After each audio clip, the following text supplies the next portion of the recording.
ini, biarlah Tuhan sendiri yang akan hadir dan Roh Kudus sendiri yang akan berikan hikmat kepada kami untuk mengerti apa isi hati Tuhan, sehingga setiap pembicaraan kami di waktu-waktu ini boleh menguatkan kami semakin mengenal, membuat kami semakin mengenal rencana Tuhan di dalam kehidupan kami, terutama di dalam bidang pekerjaan yang Tuhan tempatkan kami di mana saat ini, atau Tuhan yang akan tempatkan kami nantinya di dalam bekerja. Terima kasih Tuhan, kami serahkan semuanya ke tangan Tuhan, juga teman-teman kami belum bergabung, Tuhan juga pimpin, yang tidak bisa bergabung, Tuhan juga yang berkati kehidupan mereka. Terima kasih Bapa, dan Tuhan Yesus kami berdoa, amin. Boleh stop sharing, biar saya sharing. Ya, teman-teman semua, atau mungkin adik-adik semua, seperti tadi dibilang ya, ini adalah kelanjutan gitu, kelanjutan minggu yang lalu, karena minggu yang lalu memang mungkin ada sedikit salah pengertian juga gitu ya. Jadi agak bermasalah dikit.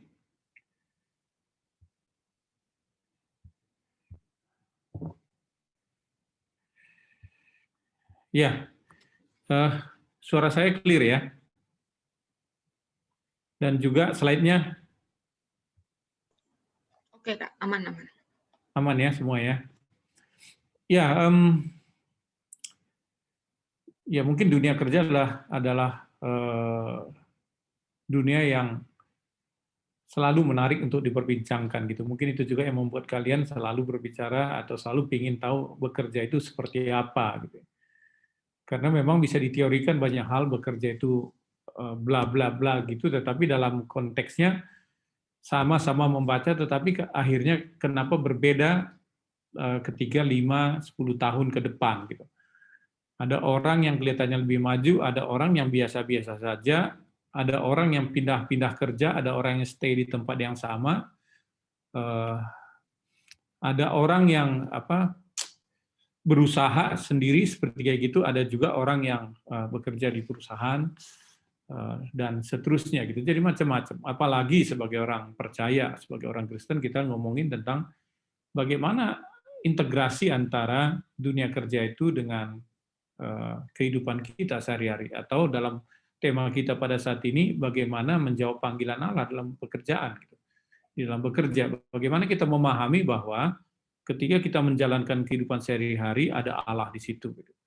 Atau bagaimana kita meyakini bahwa kalau Anda bekerja saat ini atau kita bekerja saat ini, itu memang tidak bisa dipisahkan atas rencana Allah, atas pembentukan Allah di dalam kehidupan kita gitu. Nah, ini yang mungkin menarik, yang nanti bisa kita diskusikan bersama-sama. Saya berharap sih mungkin saya tidak lama gitu. Nanti ada waktu untuk tanya jawab. Saya mulai ya. Nah, jadi ada 4 hal mungkin yang perlu kita perhatikan pada malam hari ini, teman-teman semua. Yang pertama adalah mengapa kita bekerja. Kedua, kalau kita mulai bekerja. Jadi mengapa kita bekerja tadi itu tentang hakikat dan tujuannya. Ini tidak akan saya bahas dalam gitu ya. Tetapi yang kedua, mulai bekerja, memasuki dunia kerja dan tantangannya. Mungkin ini yang sering menjadi pertanyaan atau pergumulan untuk teman-teman atau Anda, adik-adik semua yang mulai memasuki dunia kerja. Terus yang berikutnya adalah bagaimana kita tetap relevan di dalam bekerja, sementara kita tahu semuanya berubah dengan cepat gitu. Terus bagaimana kita bisa tetap relevan, bagaimana kita tetap bisa dibutuhkan di dalam dunia kerja, bagaimana kita bisa tetap berkarir di dunia kerja di tengah-tengah tantangan yang ada saat ini. Terus berikutnya mungkin yang terakhir yang penting perlu kita perhatikan adalah kalau kita bekerja sebenarnya apa yang menjadi pembeda kitanya dengan orang lain. Apakah ketika kita masuk dalam dunia kerja ada sesuatu yang berubah gitu. Yang berubah itu tentunya bisa diri kita, bisa juga lingkungan. Ya. Tetapi kalau dikonekkan dengan panggilan kita sebagai orang percaya, tentunya banyak ayat-ayat mengatakan, misalnya yang paling sering kita dengar itu adalah kamu adalah garam dan terang, misalnya kayak gitu. tidak Bang Jim, dikatakan kalimat itu maaf, kalimat ini menjadi slide-nya gitu ya. nggak jalan. Kenapa? Slide-nya nggak jalan, maaf, menyelah. Ya, ya. Dan seterusnya seperti kayak gitu ya. Memang saya belum jalankan. Nah, baru saya jalankan. Nah,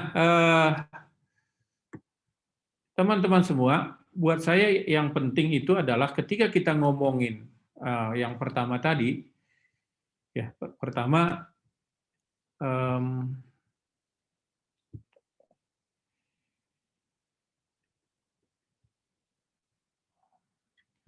ketika kita ngomongkan yang pertama tadi itu mengapa kita bekerja gitu, yang kalau Anda lihat itu mengapa kita bekerja gitu.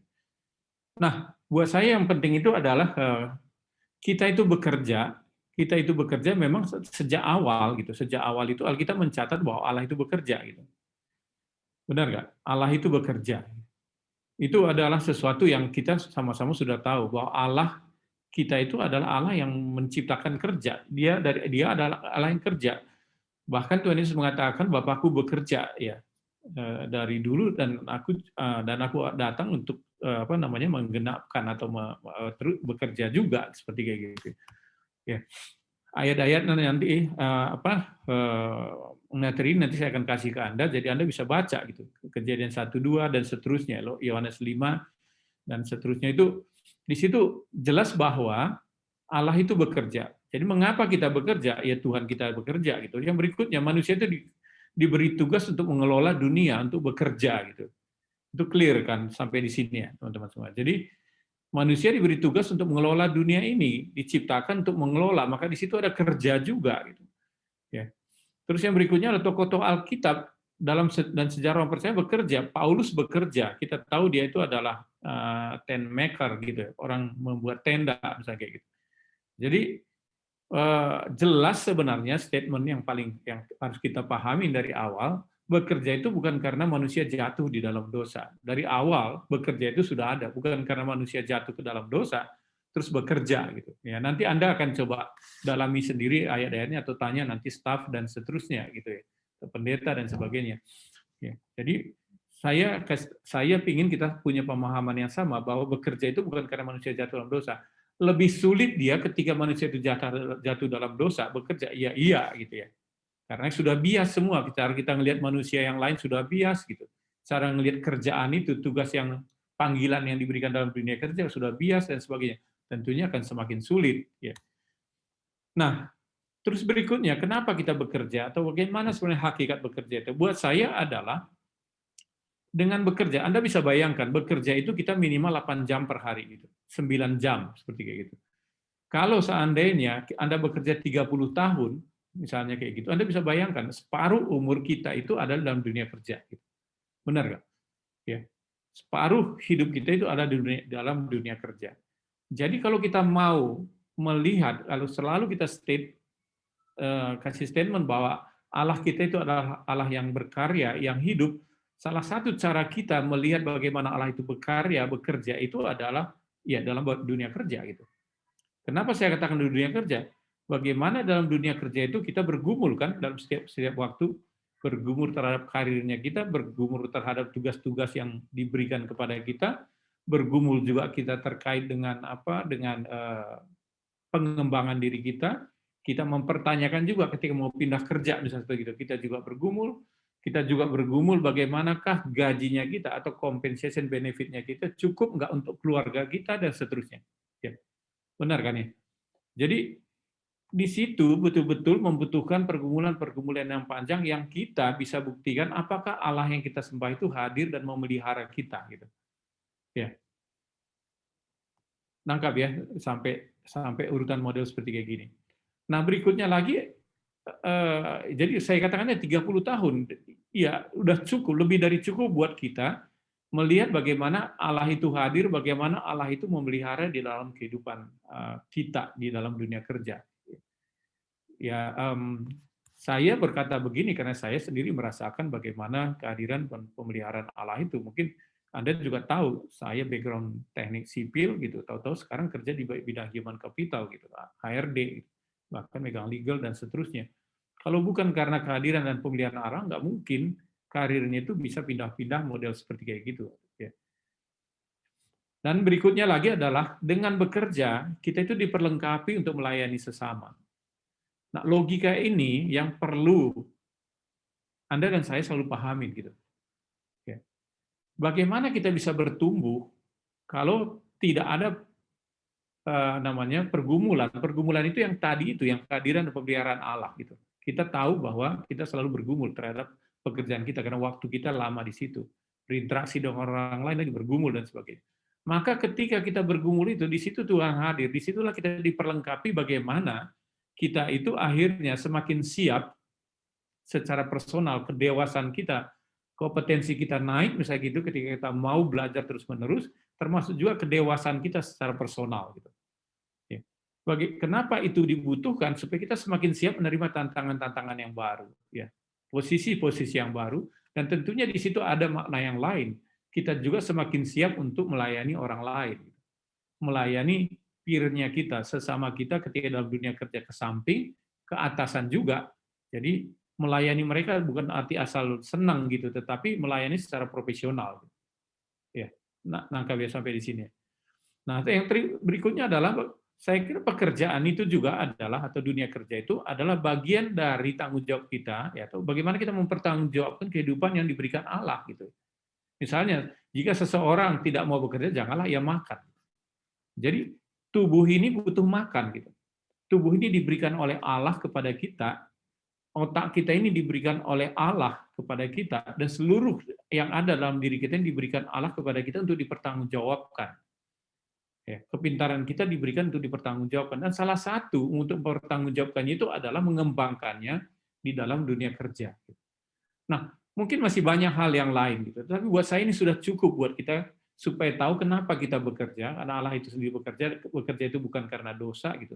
Terus berikutnya, kenapa kita bekerja? Dengan bekerja itu kita mengalami perjumpaan dengan Tuhan gitu. Kita semakin diperlengkapi gitu karena ada tantangan-tantangan tadi itu, dan kita juga mempertanggungjawabkan apa yang diberikan Allah di dalam kehidupan kita. Ya, sampai sini clear ya dulu ya. Nah, berikutnya adalah saya akan memasuki tema yang kedua tadi itu ya, untuk mulai kerja. Ini mungkin secara singkat aja. Mungkin berulang, minggu yang lalu juga sempat saya singgung secara sekilas sekali. Nah, kita bekerja pada saat ini dalam dunia yang cepat sekali berubah, benar nggak? Apalagi sejak adanya teknologi gitu. Ya. Pandemi muncul membuat teknologi semakin cepat digunakan, benar kan? Jadi jangan dibolak-balik gitu. Ya. Sebenarnya sebelum pandemi dunia itu berubah cepat sekali. Maka kita kenal ada VUCA gitu, volatile dan sebagainya gitu ya. Mungkin dan sebagainya. Kita juga tahu teknologi digitalisasi sudah muncul kemana-mana. Cara orang berbelanja sudah berubah sejak sebelum pandemi. Gitu. Kita juga mengenal kaum milenial, gitu, generasi alpha misalnya kayak gitu. Kita juga ngelihat bagaimana spiritualisme atau agama-agama pada saat ini berubah cepat sekali. Gitu. Anda sudah melihat wajah agama beberapa tahun yang lalu dengan sekarang ini sudah berubah cepat banget. Gitu. Mungkin orang tua Anda, kalau Anda tanya, mereka mungkin akan heran atau bisa menceritakan bagaimana perubahan itu cepat sekali. Ya. Jadi dunia ini berubah dan kita ada hidup di situ.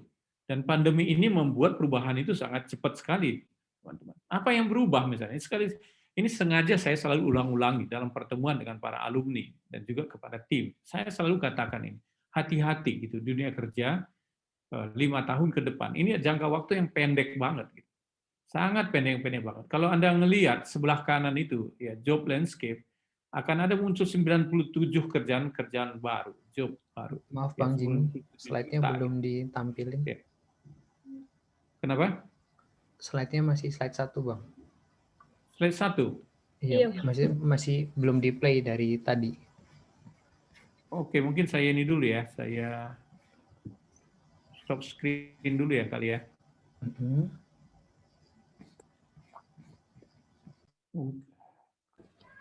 Kalau begini kelihatannya? Udah Bang.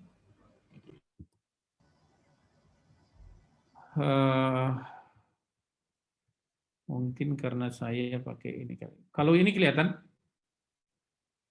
Kelihatan Zoom lagi aja Bang. Hah? Ya. Ya tadi. Selainnya kelihatan? Kelihatan. Ya, sip. Kelihatannya sekarang slide apa ya? Slide 3. Kita bekerja ada sejak awal. Oke, sekarang kalau saya pindah ya. Ini berubah? Enggak. Enggak ya? Enggak. Oke, teman-teman ada sesuatu yang... Karena Abang pakai presenter mode mungkin. Jadi yang apa yang tampil di monitor Bang Jimmy beda dengan... Nah, lebih baik gini aja Bang. Tinggal di zoom Yaudah, aja. begini aja lah ya. Ya, di zoom aja Bang, tolong yang sebelah kanan bawah. Ya, saya zoom aja. Ini ya. Ya, sip. Clear Terima ya? kasih Bang. Ya, terima kasih. Yuk. Oke, saya masuk ke, jadi slide-nya tadi itu sebenarnya ini, terus ini ya, saya nggak usah balikin lah ya. Oke ya. Ya, jadi ini tolong Anda lihat, job landscape itu dalam 5 tahun ke depan itu adalah 97 juta yang muncul, yang baru. 85 itu akan hilang yang sekarang ini. Ya, ini adalah hasil World Economic Forum tahun 2020 kemarin. Ya. Jadi misalnya contoh yang menarik itu seperti accounting misalnya, diprediksi akan makin lama dengan cara kerja sekarang ini akan menghilang dia, misalnya kayak gitu. Ya. Data entry tentunya akan hilang karena data itu semakin dari awal sampai ke ujungnya itu sudah terintegrasi misalnya. Sifatnya administratif, jadi banyak sekali yang hilang, terus muncul data-data baru. Termasuk sebenarnya skill, top 10 skills yang dibutuhkan tahun 2020 sampai 2025 itu adalah yang samping kiri ini. Ya. Saya tidak akan jelaskan satu-satu, tetapi agak berbeda dia. Bukan lagi sesuatu yang rutin yang dibutuhkan pada masa yang akan datang cara berpikir seseorang, tapi cara berpikir yang terus-menerus progresif gitu. Makanya dibilang skill yang dibutuhkan itu problem solving gitu, self management dan sebagainya karena sudah bekerja akan teknologi. Kalau Anda tidak bisa mengatur diri sendiri ya repot gitu. Jadi Jadi macam-macam dan sebagainya. Dan terakhir terkait dengan teknologi gitu. Ya. Dan yang berikutnya yang menarik itu di depan itu dalam tahun sampai 2025 ya. Kemampuan kita yang ada sekarang ini itu nanti tidak relevan lagi gitu, tidak relevan lagi. Jadi ada beberapa kompetensi, skill yang ada saat ini nanti tidak akan relevan lagi 5 tahun ke depan. Maka Anda kalau bekerja saat ini hati-hati gitu. Perhatikan trennya kerja itu seperti apa. Ya.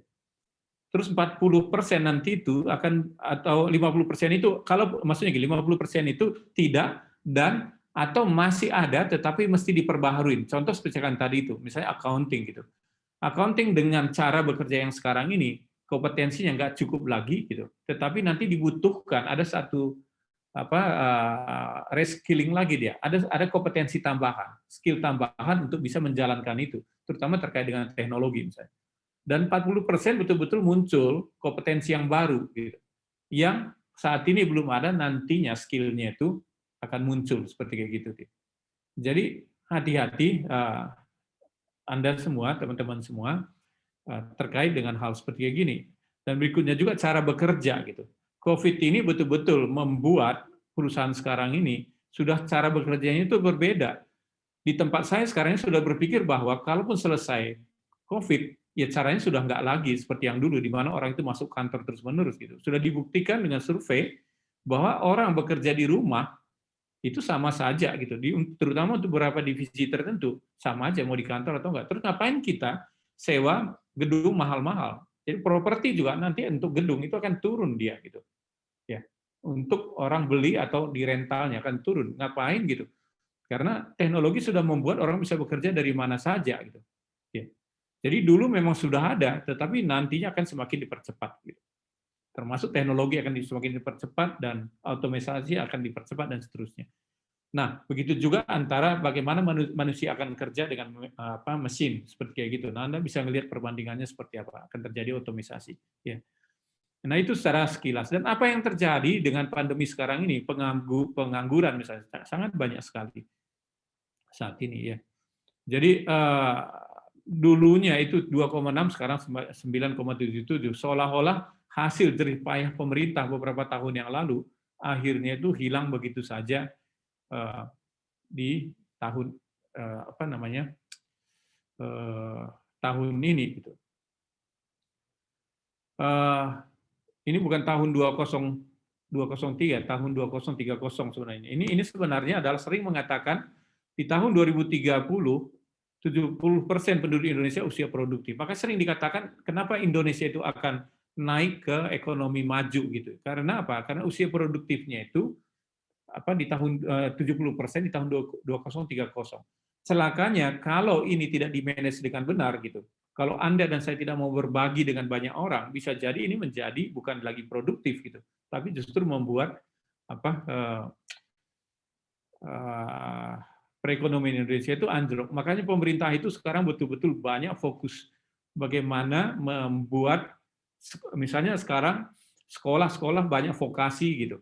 STM sekarang ini lebih ditekankan untuk bisa kerja secara cepat dan juga disesuaikan dengan kebutuhan ke depan. Makanya selalu dikatakan teknologi dan sebagainya. Ya, teman-teman. Jadi ini yang begitu juga dengan dunia usaha banyak yang terpuruk. Para wisata misalnya itu, ya Anda tahulah terakhir misalnya Garuda katanya sudah utangnya itu berapa triliun tuh ya. Ya. Jadi hotel-hotel masih banyak yang kosong. Retail walau tidak semua juga terpuruk. Terakhir kita lihat Giant misalnya tutup dan sebagainya. Ya. Jadi ini realitas. Tetapi yang menarik lagi, selalu dia di tengah-tengah keterpurukan itu muncul bisnis-bisnis yang baru. Anda misalnya dengar adalah Goto gitu, Gojek, Tokopedia buat bisnis yang baru. Jadi trennya itu berubah, satu turun, yang lain itu berkembang, selalu kayak gitu. Jadi optimislah Anda yang bekerja, sebenarnya sih dunia kerja yang tadi itu akan tetap ada pekerjaan, cuma dengan cara yang berbeda. Makanya Anda lebih baik dari sekarang ini jangan mikirin spesialis dari awal. Saya tahunya itu kerja di bidang ini aja gitu. Ya, itu pengalaman gitu ya. Biarkan Tuhan itu memimpin Anda nantinya ujungnya di mana ya biar aja gitu. Jadi belajarlah banyak hal. Ya, belajarlah banyak hal mumpung Anda masih muda. Karena apa? Karena trennya ke depan dunia kerja itu kita nggak tahu gitu. Nggak tahu. Contoh misalnya kayak retail kayak gitu ya, retail. Dulu orang bilang e-commerce itu adalah, ya karena saya di bidang retail sekarang perusahaannya ya, retail distribusi. Orang mengatakan e-commerce itu akan maju drastis kayak gitu. Cara orang berbelanja akan berbeda, berubah sama sekali gitu. Orang nanti toko-toko akan sepi dan sebagainya. Tapi apa yang terjadi? Apa yang terjadi? E-commerce sekarang itu larinya ke offline gitu. Jadi ternyata nggak bisa juga seperti itu. Jadi banyak ketidakpastian ke depannya, maka lebih baik Anda siap-siap. Jadi mulai bangkit, sebenarnya dunia usaha itu mulai bangkit dengan cara yang berbeda, strateginya berbeda, bisnis baru gitu, cara kerja baru dan sebagainya. Itu yang terjadi saat ini. Ya, mungkin secara sekilas yang perlu Anda pahami. Jadi kesempatan kerja itu tetap terbuka gitu. Hanya di bidang-bidang tertentu. Ya. Bisa jadi tadinya sewaktu kuliah ada cita-cita kerja di bidang A, ternyata itu tidak berkembang. Misalnya dulu, waduh, yang paling diinginkan orang itu kerja di bidang pertambangan misalnya gitu. Sangat primadona banget gitu. Tapi sekarang udah selektif banget gitu. Iya kan? Selektif banget. Ya. Jadi itu yang penting. Terus yang berikutnya lagi adalah yang terjadi itu lagi kompetensi tadi. Anda lihat tadi itu kan, perusahaan itu banyak sekarang beralih kepada digitalisasi misalnya kayak gitu. Bekerja dengan cara yang baru. Dulu misalnya bisnis proses itu ada 10 gitu. Mudah-mudahan Anda ngerti maksud saya, bisnis proses ada 10 sampai result, dari ujung ke resultnya itu 10. Teknologi membuat itu menjadi cuma 5 misalnya kayak gitu. Jadi kadang-kadang di kampus dengan dunia kerja itu ada gap-nya. Orang mau kerja itu nggak siap, mesti belajar lagi dari awal. Mungkin Anda juga yang merasakan begitu ya. Tetapi perubahan itu cepat sekali sehingga kadang-kadang kita kesulitan. Terus pemahaman job desk ya yang perlu gitu, yang perlu Anda yang kadang-kadang orang itu melihatnya masih separuh-separuh karena tadi itu gap kompetensi tadi itu ya. Nah, yang lainnya kesempatan kerja itu adalah kesempatan berbisnis juga sekarang ini cepat sekali ya. Namanya maksud saya cepat itu adalah terbuka juga, tetapi dengan yang tadi itu dunia pendidikan tidak semuanya sudah menyadari bahwa bekerja itu sudah berbeda gitu. Kesempatan kerja itu berbeda. Kita masih disiapkan itu untuk bekerja di perusahaan. Sementara sekarang ini banyak perusahaan besar itu sebenarnya terdisrupt oleh bisnis-bisnis yang kecil, teman-teman semua. Jadi ini yang berikutnya yang mungkin menarik ya, yang perlu kita Anda tahu di awal ini. Nah, berikutnya adalah mungkin yang tadi ya, saya masuk ke bagian yang ketiga, ayo kerja gitu, mulai kerja dan tantangannya. Nah, bagaimana sebenarnya kita memasuki dunia kerja? Ya. Bagaimana memasuki dunia kerja?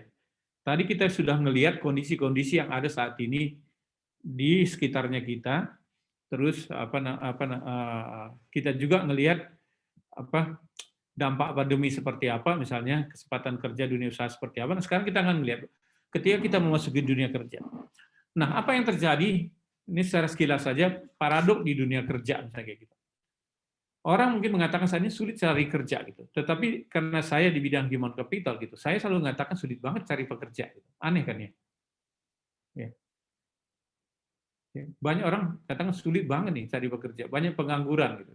Tetapi kita mengatakan sulit banget cari pekerja gitu. Ya. Ini paradok yang pertama yang perlu Anda sadari, sebenarnya misalnya di tempat saya kita selalu cari pekerja gitu. Tetapi yang pas sesuai itu sulit gitu. Karena apa? Karena tadi itu gap dunia kampus dengan dunia kerja itu masih ada, masih terlalu tinggi gitu. Sehingga tidak bisa siap gitu. Terus yang berikutnya adalah kalau Anda bekerja, Anda bisa ngelihat gitu.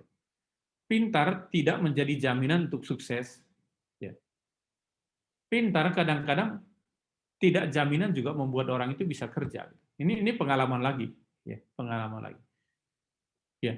Pintar itu memang membuat orang lebih cepat bisa keterima, gitu, tapi tidak berbanding lurus gitu dengan orang itu bisa kerja. Ya, ini mesti dipahami dari awal. Jadi jangan Anda sombong misalnya IP-nya tinggi gitu terus nanti pasti saya akan sukses di dunia kerja. Enggak.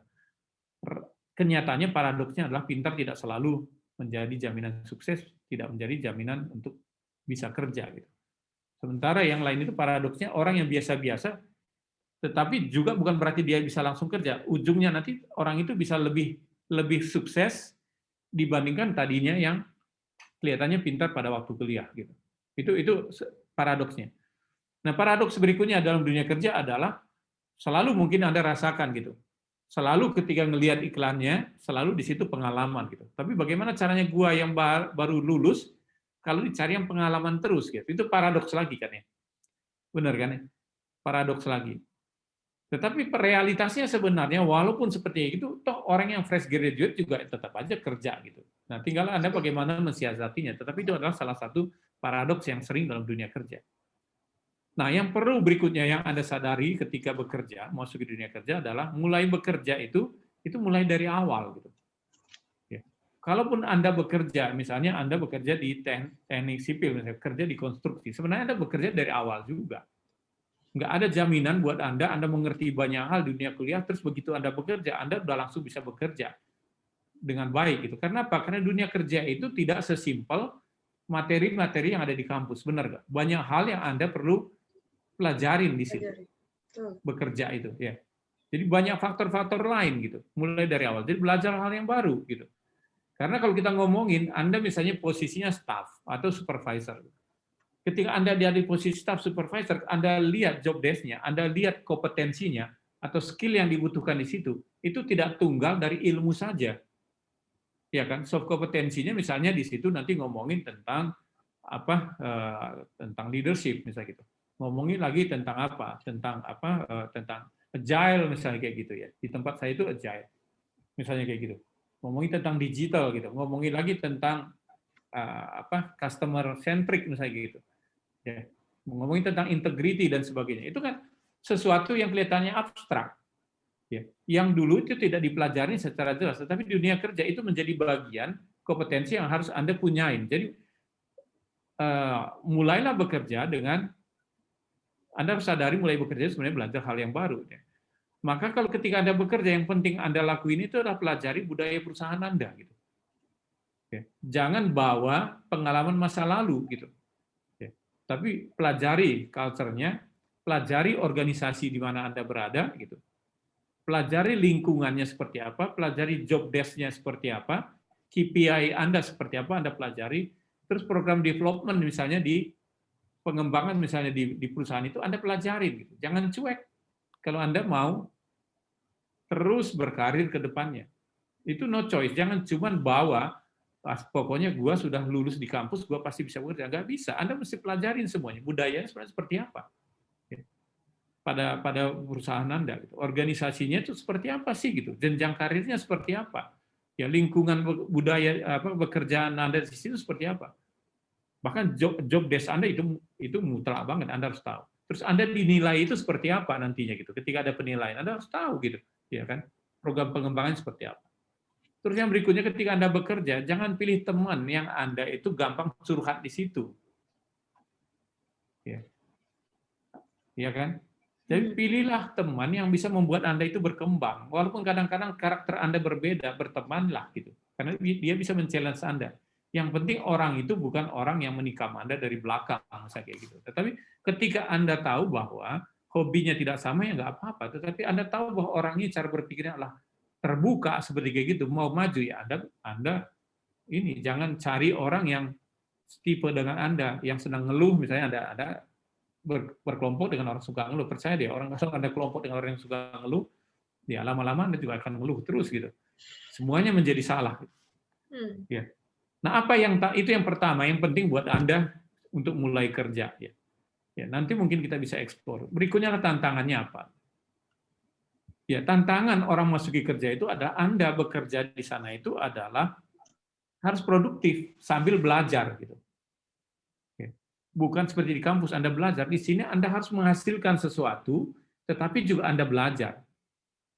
Dan Anda harus berkembang juga di tengah tantangan yang sibuk tadi itu, ya. Nangkap ya, jadi maksudnya Anda harus berkembang di tengah kesibukan-kesibukan yang Anda, karena Anda juga harus belajar kayak gitu, dan Anda juga harus produktif gitu. Jadi jangan maksudnya itu mengasihani diri sendiri, karena kerja keras itulah jalan untuk Anda sukses gitu. Ya. Terus Anda harus bisa membuat prioritas kehidupan, keseimbangan. Jangan terus-menerus Anda berusaha untuk kerja saja, tapi tanpa memikirkan yang lain, misalnya pelayanan dan sebagainya. Anda tidak akan seimbang. Ya, Anda tidak akan seimbang. Saya melihat bahwa harus seimbang kehidupannya. Gitu. Berikutnya, mungkin tantangan yang penting lagi itulah bagaimana integrasi kerja dan iman. Bagaimana Anda meyakini bahwa Anda kerja di situ karena Tuhan, ada rencana Tuhan di situ dan sebagainya. Itu tantangannya. Dan berikutnya adalah menemukan dan hidup dalam panggilan Anda. Nah ini beberapa, tapi saya tidak akan explore lebih clear, nanti mungkin ditanya jawab bisa kita buat. Nah yang berikutnya, bagaimana bekerja tetap relevan di dunia yang berubah. Ini sambungan yang di atas tadi itu sebenarnya. Apa yang membuat seseorang tetap berkembang dan ada yang tidak gitu. Startnya sama gitu. Anda sama-sama lulus di tahun yang sama. Terus Anda sama-sama bekerja dengan teman Anda, misalnya teman KTB, teman persekutuan. Kenapa 3 tahun ke depan seperti gitu ada satu yang bisa berkembang, ada yang tetap aja seperti saya bilang tadi itu. Apa yang membedakan gitu? Sama-sama percaya kepada Tuhan. Ya kan, dan sebagainya. Dan bahkan di dalam satu perusahaan sendiri nanti Anda punya peer yang sama, teman yang sama, startnya sama, tetapi kenapa dia di akhir tahun penilaiannya bisa berbeda, misalnya kayak gitu. Jangan bilang langsung bahwa atasannya ini lebih suka, ini enggak gitu ya. Tetapi realitasnya seperti kayak gitu, teman-teman semua. Nah, makanya yang perlu Anda pelajari, sesudah Anda tahu tadi itu yang pertama, begitu memulai dunia kerja yang ini tadi, ya, ya, Anda tahu bahwa ada paradok, Anda mulai kerja harus seperti apa, terus Anda tahu bahwa tantangannya seperti apa, maka Anda harus mengerti apa sebenarnya yang dibutuhkan dalam dunia kerja. Sebenarnya simpel aja. Nggak ribet sebenarnya gitu. Kalau ketika Anda tidak membuatnya meribetkannya gitu. Jadi buat saya yang penting ketika ada orang apa yang dibutuhkan oleh seseorang untuk bisa bekerja dengan baik gitu. Yang pertama, dunia kerja itu membutuhkan pekerja yang punya growth mindset gitu. Mindset yang berkembang. Ya, mindset yang terus bertumbuh gitu. Ya. Apa ciri-cirinya? Orang punya mindset yang bertumbuh. Kenapa saya katakan ini butuh banget teman-teman semua? Karena apa? Karena dunia sekarang cepat sekali berubah, seperti saya katakan tadi itu. Kalau Anda punya mindset yang tetap, maka Anda akan kesulitan. Nah, ini nanti tinggal Anda balikkan saja. Apa bedanya mindset yang berkembang, yang bertumbuh dengan mindset yang tetap gitu ya? Berarti dibalikkan saja nanti. Nah, ciri-cirinya adalah menyukai tantangan. Orang yang punya growth mindset itu adalah orang yang suka tantangan. Anda tahu kan, ketika ada tantangan, misalnya kayak gitu, oke, Anda bekerja nih di satu divisi atau satu departemen, terus dikasih kerjaan awal, Anda bisa kerjakan misalnya gitu. Kan biasanya dikasih kerjaan semakin berat, benar nggak? Mana ada sama kayak gitu, dikasih semakin berat kayak gitu. Nah, bedanya antara orang yang punya growth yang berkembang dan yang tidak itu adalah orang yang punya growth yang berkembang ini adalah ketika dikasih semakin kerjaan semakin besar, dia semakin kreatif dia. Semakin kreatif dia. Ya.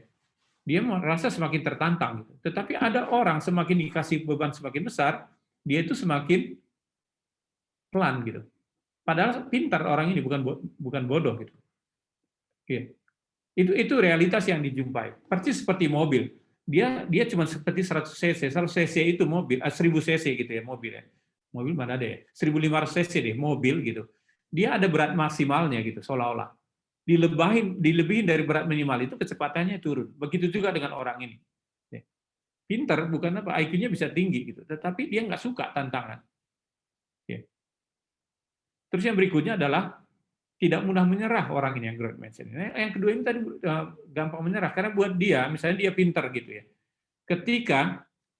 Ketika dia menghadapi tantangan yang lebih besar, dia merasa bahwa kalau dia kerja keras untuk menghadapi tantangan itu, maka dia sebenarnya tidak pintar gitu. Dia menunggu di belakang gitu, menunggu di belakang bahwa ciri-ciri orang pintar itu adalah ya nggak perlu kerja keras, ya belajarnya dikit aja nilainya bagus gitu. Begitu juga dengan dunia kerja. Nah, gue kan pintar, ngapain belajar banyak hal yang lain? Gue pelajarin ini udah cukup. Kalau saya belajar banyak hal yang lain, berarti saya nggak pintar dan sebagainya. Jadi makanya ketika dia sudah mulai ada tantangan, dia lebih gampang menyerah untuk menyelamatkan dirinya sebenarnya supaya kelihatan itu masih nanti ketika gagal itu jadi seolah-olah nggak pintar gitu. Jadi nyerah aja gitu. Nah, mengerti bahwa kunci sukses adalah kerja keras. Ini orang yang growth mindset. Jadi itu tadi, dia tahu bahwa kalau mau mendapatkan sesuatu dia harus kerja keras gitu. Terus dia juga menerima kritikan, feedback, terus mau belajar dari keberhasilan orang lain. Makanya kalau ada orang yang lebih berhasil, jangan cari alasan untuk membenarkan diri Anda bahwa orang itu lebih disukai oleh atasan misalnya gitu. Wah, orang itu bla bla bla bla dan sebagainya. Nah, orang apapun dia yang maju ke depan itu pasti ada sesuatu yang lebih dari dia. Kalau itu positif, pelajarin dari dia. Kalau enggak, menjadi bagian Anda untuk tidak mengikutinya misalnya kayak gitu. Orang yang punya growth mindset ini adalah punya ciri-ciri model seperti ini. Dan ini yang harus Anda miliki ketika Anda mau bekerja. Jangan dibalikkan, dibalik, dikritik Anda, udah langsung marahnya luar biasa. Ya kan? Anda nggak peduli gitu. Merasa bahwa orang itu udah nggak suka dengan Anda. Bahkan dibawa kepada masalah-masalah personal. Dan yang berikutnya, dunia kerja pada masa sekarang, kalau Anda melihat tren sampai 2025 tadi, itu udah pastilah nguasain teknologi, agile dan sebagainya. Agile itu Anda tahu kan, kencang kayak gitu, tetapi nggak nabrak gitu. Itu dia yang sering saya pakai istilahnya. Anda mesti kencang gitu, tetapi tidak nabrak gitu. Jadi Anda menguasai diri Anda cepat gitu, tetapi Anda tidak nabrak sana, tidak nabrak sini. Dan berikutnya adalah Anda harus kuat di data. Nggak suka data, pada masa sekarang harus kuat dengan data. No choice gitu. Anda harus belajar bagaimana membangun data. Karena udah terkait dengan teknologi tadi itu yang kedepannya. Kalau Anda mau berkembang terus-menerus, terus Anda terus mau belajar apa saja. Anda harus produktif, Anda menjadi seorang problem solver. Ini sama dengan yang tadi itu sebenarnya. Nah, ini yang dibutuhkan dunia kerja pada masa sekarang, dimanapun Anda bekerja. Nah, yang berikutnya mungkin apa yang dibutuhkan, kita masuk sekarang kepada iman kita, kekristenan, alumni Kristen. Bagaimana bekerja di tengah-tengah tantangan yang sekarang ini. Bentar ya. Yang berikutnya adalah ketika Anda sudah punya pengertian yang di atas tadi itu, bahwa dunia kerja itu membutuhkan growth mindset dan sebagainya, maka bagaimana dengan orang Kristen yang bekerja? Buat saya yang paling penting itu adalah Anda harus hidup dengan panggilan Anda. Karena dengan Anda mengerti hidup dalam panggilan Anda, maka Anda akan lebih kuat yang di atas tadi itu gitu. Anda akan punya dasar yang lebih kuat kenapa harus Anda punya growth mindset, kenapa harus menguasai teknologi dan sebagainya. Karena Anda tahu bahwa Anda berada di perusahaan itu sebenarnya dipanggil oleh seseorang, satu pribadi, yaitu Tuhan Yesus. Gitu. Ya. Ingat bahwa kita ini dipanggil oleh seseorang. Gitu. Kita ini bukan dipanggil untuk bekerja di satu tempat, mungkin yang Anda bekerja sekarang, atau bekerja untuk posisi tertentu. Nangkap ya maksudnya? Kita ini dipanggil bukan bekerja untuk satu posisi tertentu, di satu perusahaan tertentu, di satu kota tertentu, bukan di situ.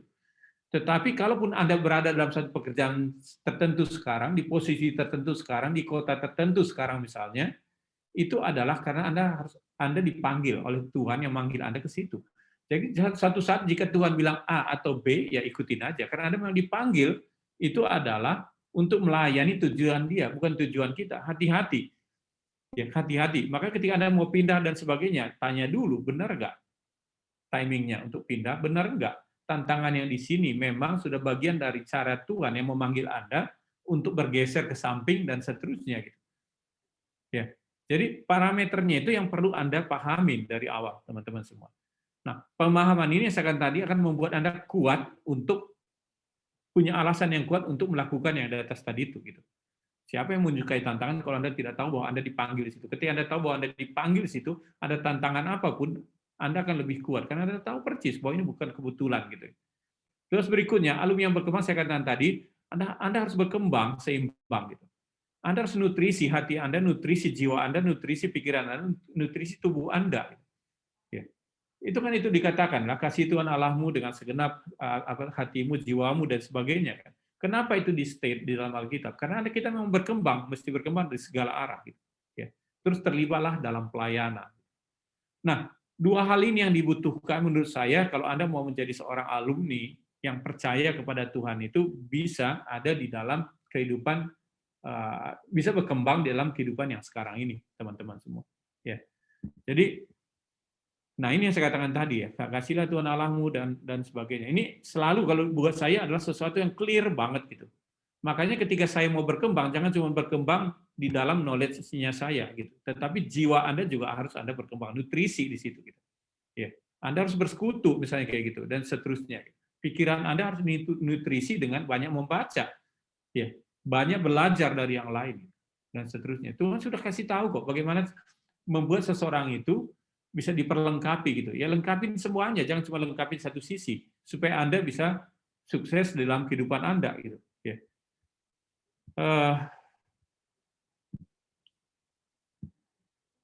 Nah ini mungkin slide yang terakhir teman-teman.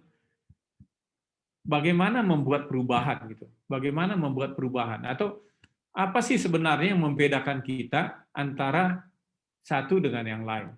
Orang percaya dengan orang yang tidak percaya, atau sesama orang percaya, kenapa akhirnya hasilnya berbeda? Apa yang perlu kita pikirkan? Apa yang perlu kita miliki? Sesudah kita tahu yang di atas tadi nih, gitu. Apa yang dibutuhkan? Gitu. Apa yang Oke, kita sukses gitu. Tetapi apakah sudah cukup gitu? Ya, apa kita cukup? Ketika kita tahu panggilan kita hidup seimbang dan kita betul-betul punya growth mindset dan sebagainya. Ketika kita sukses, apakah sudah cukup? Nah, saya kira kita perlu memahami satu hal yang terakhir yang ingin saya berbagi dengan Anda. Ya. Jadi apa yang membuat kita berbeda? Mungkin sama-sama sukses antara orang percaya dengan enggak, atau sesama orang percaya gitu, sesama orang Kristen misalnya gitu. Buat saya adalah yang pertama yang perlu kita pikirkan bersama-sama teman-teman adalah bekerja itu bukan hanya untuk sukses tetapi juga bermakna.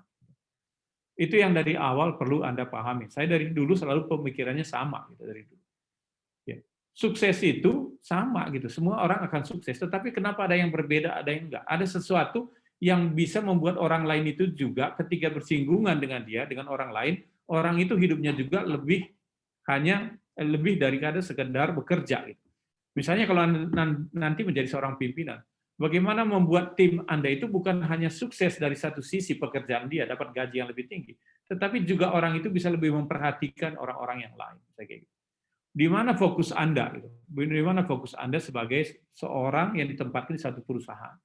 Nah, makanya supaya hidup Anda bermakna, Anda bekerja sebenarnya saya yakini bahwa Anda di situ melayani, gitu, berkorban. Gitu. Jangan minta dilayani, ya, Anda harus berkorban. Ya. Di situ. Yang berikutnya adalah Anda harus tahu juga ketika Anda berada di satu tempat kerja dan membangun karir di situ, maka harus transparan dan dapat dipercaya oleh orang lain. Jangan kasih tahu ke saya, Anda bilang, Bang, mesti ada jabatan dulu, baru saya itu bisa punya pengaruh di situ. Ya enggak gitu.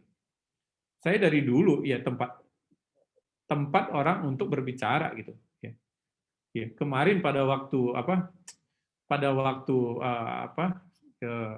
ada testimoni ya terkait karena kemarin saya ulang tahun ya, akhir bulan kemarin itu ya, ada testimoni dari para direksi. Salah satu direksi nggak tahu kenapa dia ngomongnya gini ya. Thanks Pak, udah menjadi teman curhat saya, ngomongin hal-hal bukan cuma kerjaan tetapi juga masalah personal. Nah, saya juga jadi senyum lah, dia buka sendiri gitu kalau dia cerita tentang hal-hal yang personal. Dan itu ya mulai dari dulu gitu. Itu tidak bisa diperoleh ketika sudah seperti sekarang ini. Anda harus bangun dari awal. Gitu. Harus Anda bangun dari awal ketika berinteraksi dengan Anda, orang itu dapat sesuatu yang berbeda. Maka Anda harus dipercayai, Anda harus transparan. Gitu. Dan berikutnya adalah harus punya nilai-nilai pribadi yang kuat dan mampu mempengaruhi orang lain.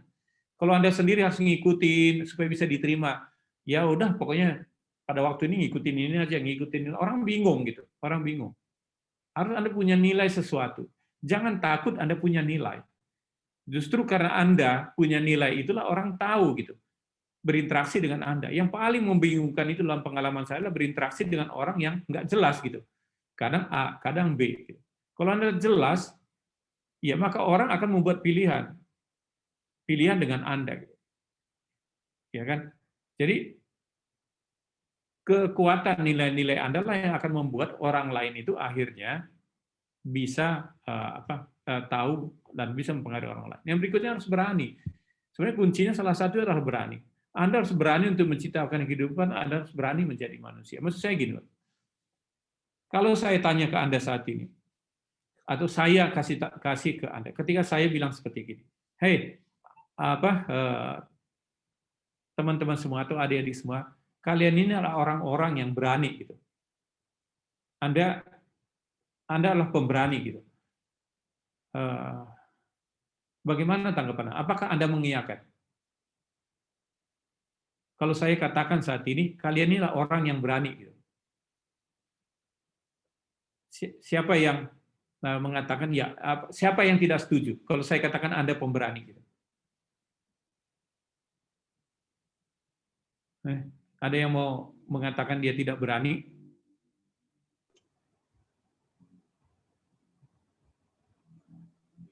Adelina, kamu Setuju pemberani? semua kayaknya. Kamu pemberani atau enggak? Setuju semua kayaknya, Bang. Setuju ya? Iya. Ya, jadi gini, makanya tadi pas pagi-pagi saya mikirkan hal ini. Dan makanya saya tulis sempat dalam salah satu media sosial. Saya katakan bahwa semua orang itu pemberani. Misalnya saya kasih kalimat seperti kayak gini ya. Perlu keberanian buat saya ketika memutuskan titik-titik gitu. Ya, coba ikutin alurnya. Perlu keberanian buat saya ketika saya harus memutuskan titik-titik. Pasti Anda menemukan jawaban deh. Pasti Anda menemukan jawaban. Ya. Jadi Anda dan saya itu sebenarnya adalah orang-orang yang berani. Cuman kadang-kadang kita memilih untuk tidak berani. Padahal berani itu adalah pilihan gitu. Ya. Ketika Anda menghadapi satu tantangan, maka Anda akan menjadi berani.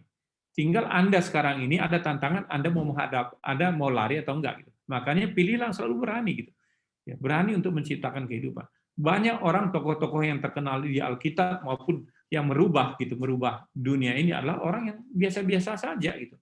Biasa-biasa saja gitu. Tapi dia berani untuk membuat perbedaan. Ya. Nah, apa keempat hal ini?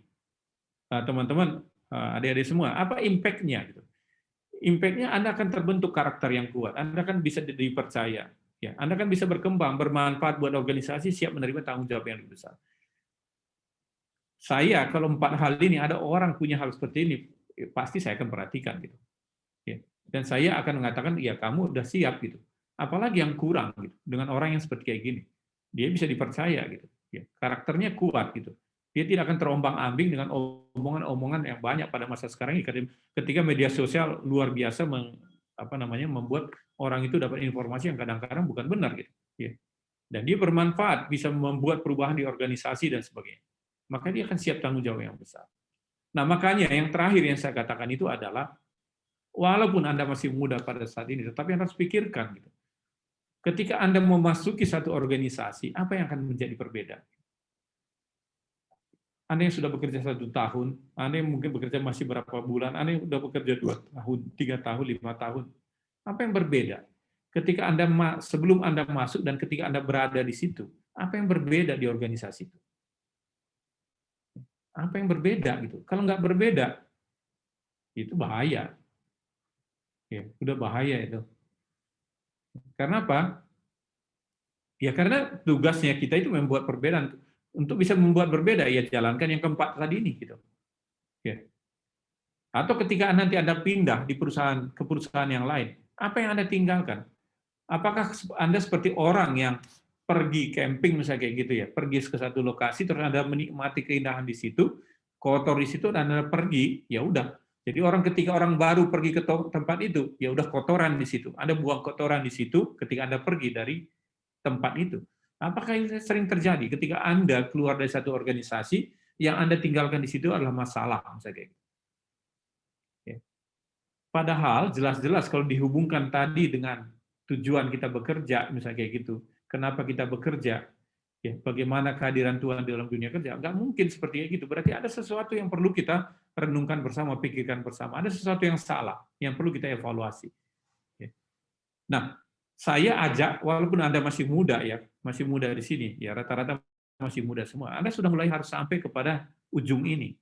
Jangan bekerja selalu dari ujung yang satu. Yang penting gua bekerja dari ujungnya tanpa memikirkan goalnya di depan sini. Anda harus mulai berpikirnya adalah goalnya di ujung itu seperti apa. Saya hadir itu buat apa? Gitu. Ya, saya hadir itu buat apa? Saya ada di sini itu buat apa? Dan seterusnya. Gitu. Ya, karena apa? Sukses nanti Anda itu bukan tentang seberapa banyak kita terima dari orang lain, dari lingkungan kita, tapi melainkan tentang apa yang orang lain terima dari kita. Saya kira itu yang sukses. Ya. Anda bisa terima segala hal, tapi Anda tidak akan pernah puas. Gitu. Ya. Yang ada ketika Anda pindah, misalnya orang syukurin ya, syukur deh dia sudah nggak ada, udah lega nih gitu. Atau ketika Anda ada di satu organisasi sekarang, ketika Anda nggak masuk misalnya, mereka lega misalnya kayak gitu. Nggak ada lagi nih toksik di organisasi ini dan sebagainya. Atau orang mengatakan begitu Anda tidak masuk, satu hari sudah diteleponin, kamu kenapa? Ada sesuatu yang bisa dibantu dan seterusnya gitu kan, indikator yang paling gampang. Gitu. Ya. Jadi sekali lagi, sukses bukan tentang seberapa banyak kita terima dari orang lain, melainkan tentang apa yang orang lain terima dari kita. Nah, ini mungkin, ya nanti Anda bisa nyanyikan lah, saya lagi sedang suka lagu ini, jadi buat saya tantangan di dunia kerja akan selalu ada, tetapi percayalah bahwa Allah kita itu lebih besar. Gitu. Lebih besar, dan janji-janjinya itu sudah cukup buat kita itu untuk percaya bahwa kita tidak akan pernah ditinggalkan di tantangan itu, karena di dunia kerja pasti akan ada tantangan. Dan saya kutip ini, kemarin itu kan lagi heboh nih kan ya, lagi heboh tentang Jen siapa itu yang yang di Amerika itu yang dia nyanyi itu, yang dia cancer itu ya, Bird, ya, yang dia sudah meninggal itu lagi videonya kan lagi disebar kemana-mana yang dia nyanyi dan dia itu harapan hidupnya tinggal 2%, dan pada waktu itu dia nyanyi dan jurinya mengatakan kenapa kamu tersenyum dan sebagainya. Dan pada waktu itu dia cerita bahwa saya kena cancer sudah tersebar kemana-mana. Terus dia dia mengucapkan kata-kata yang di bawah ini. Jadi dia katakan bahwa ya kita tidak bisa menunggu sampai kehidupan itu tidak lagi keras, tidak lagi bermasalah kayak gitu ya.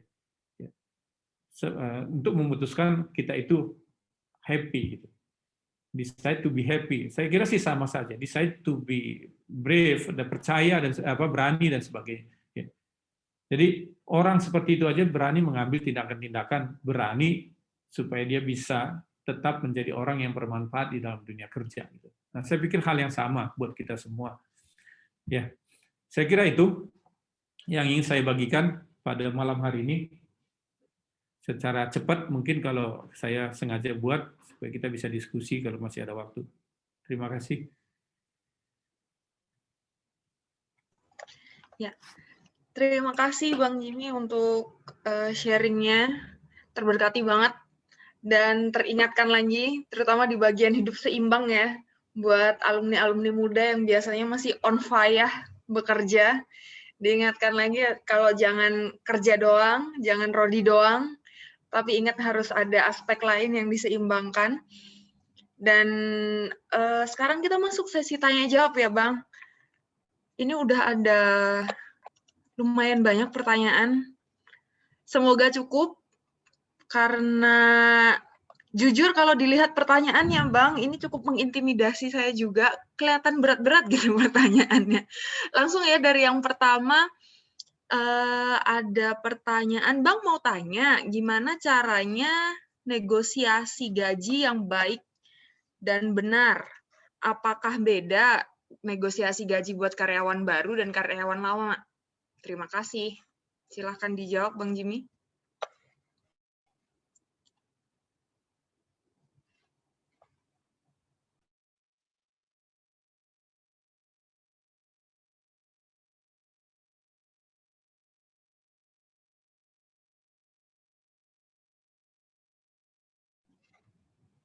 Apakah Bang Jimmy-nya terputus?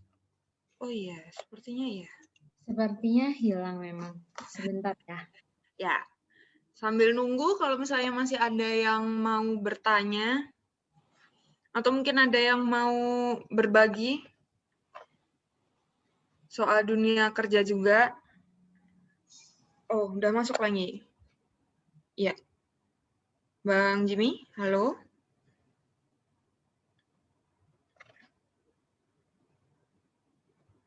Ya. Yuk, halo. Ya. Nah, ini udah masuk sesi tanya jawab ya Bang. Kita mulai dari pertanyaan yang pertama. Ini ada pertanyaan seputar gaji. Bang mau tanya gimana caranya negosiasi gaji yang baik dan benar ya? Apakah beda negosiasi gaji untuk karyawan baru dengan negosiasi gaji untuk karyawan lama? Terima kasih. Silahkan. Oke, saya jawab satu-satu ya. Ya. Jadi gini, perusahaan yang benar itu, perusahaan yang baik itu selalu dia sudah ada salary range-nya.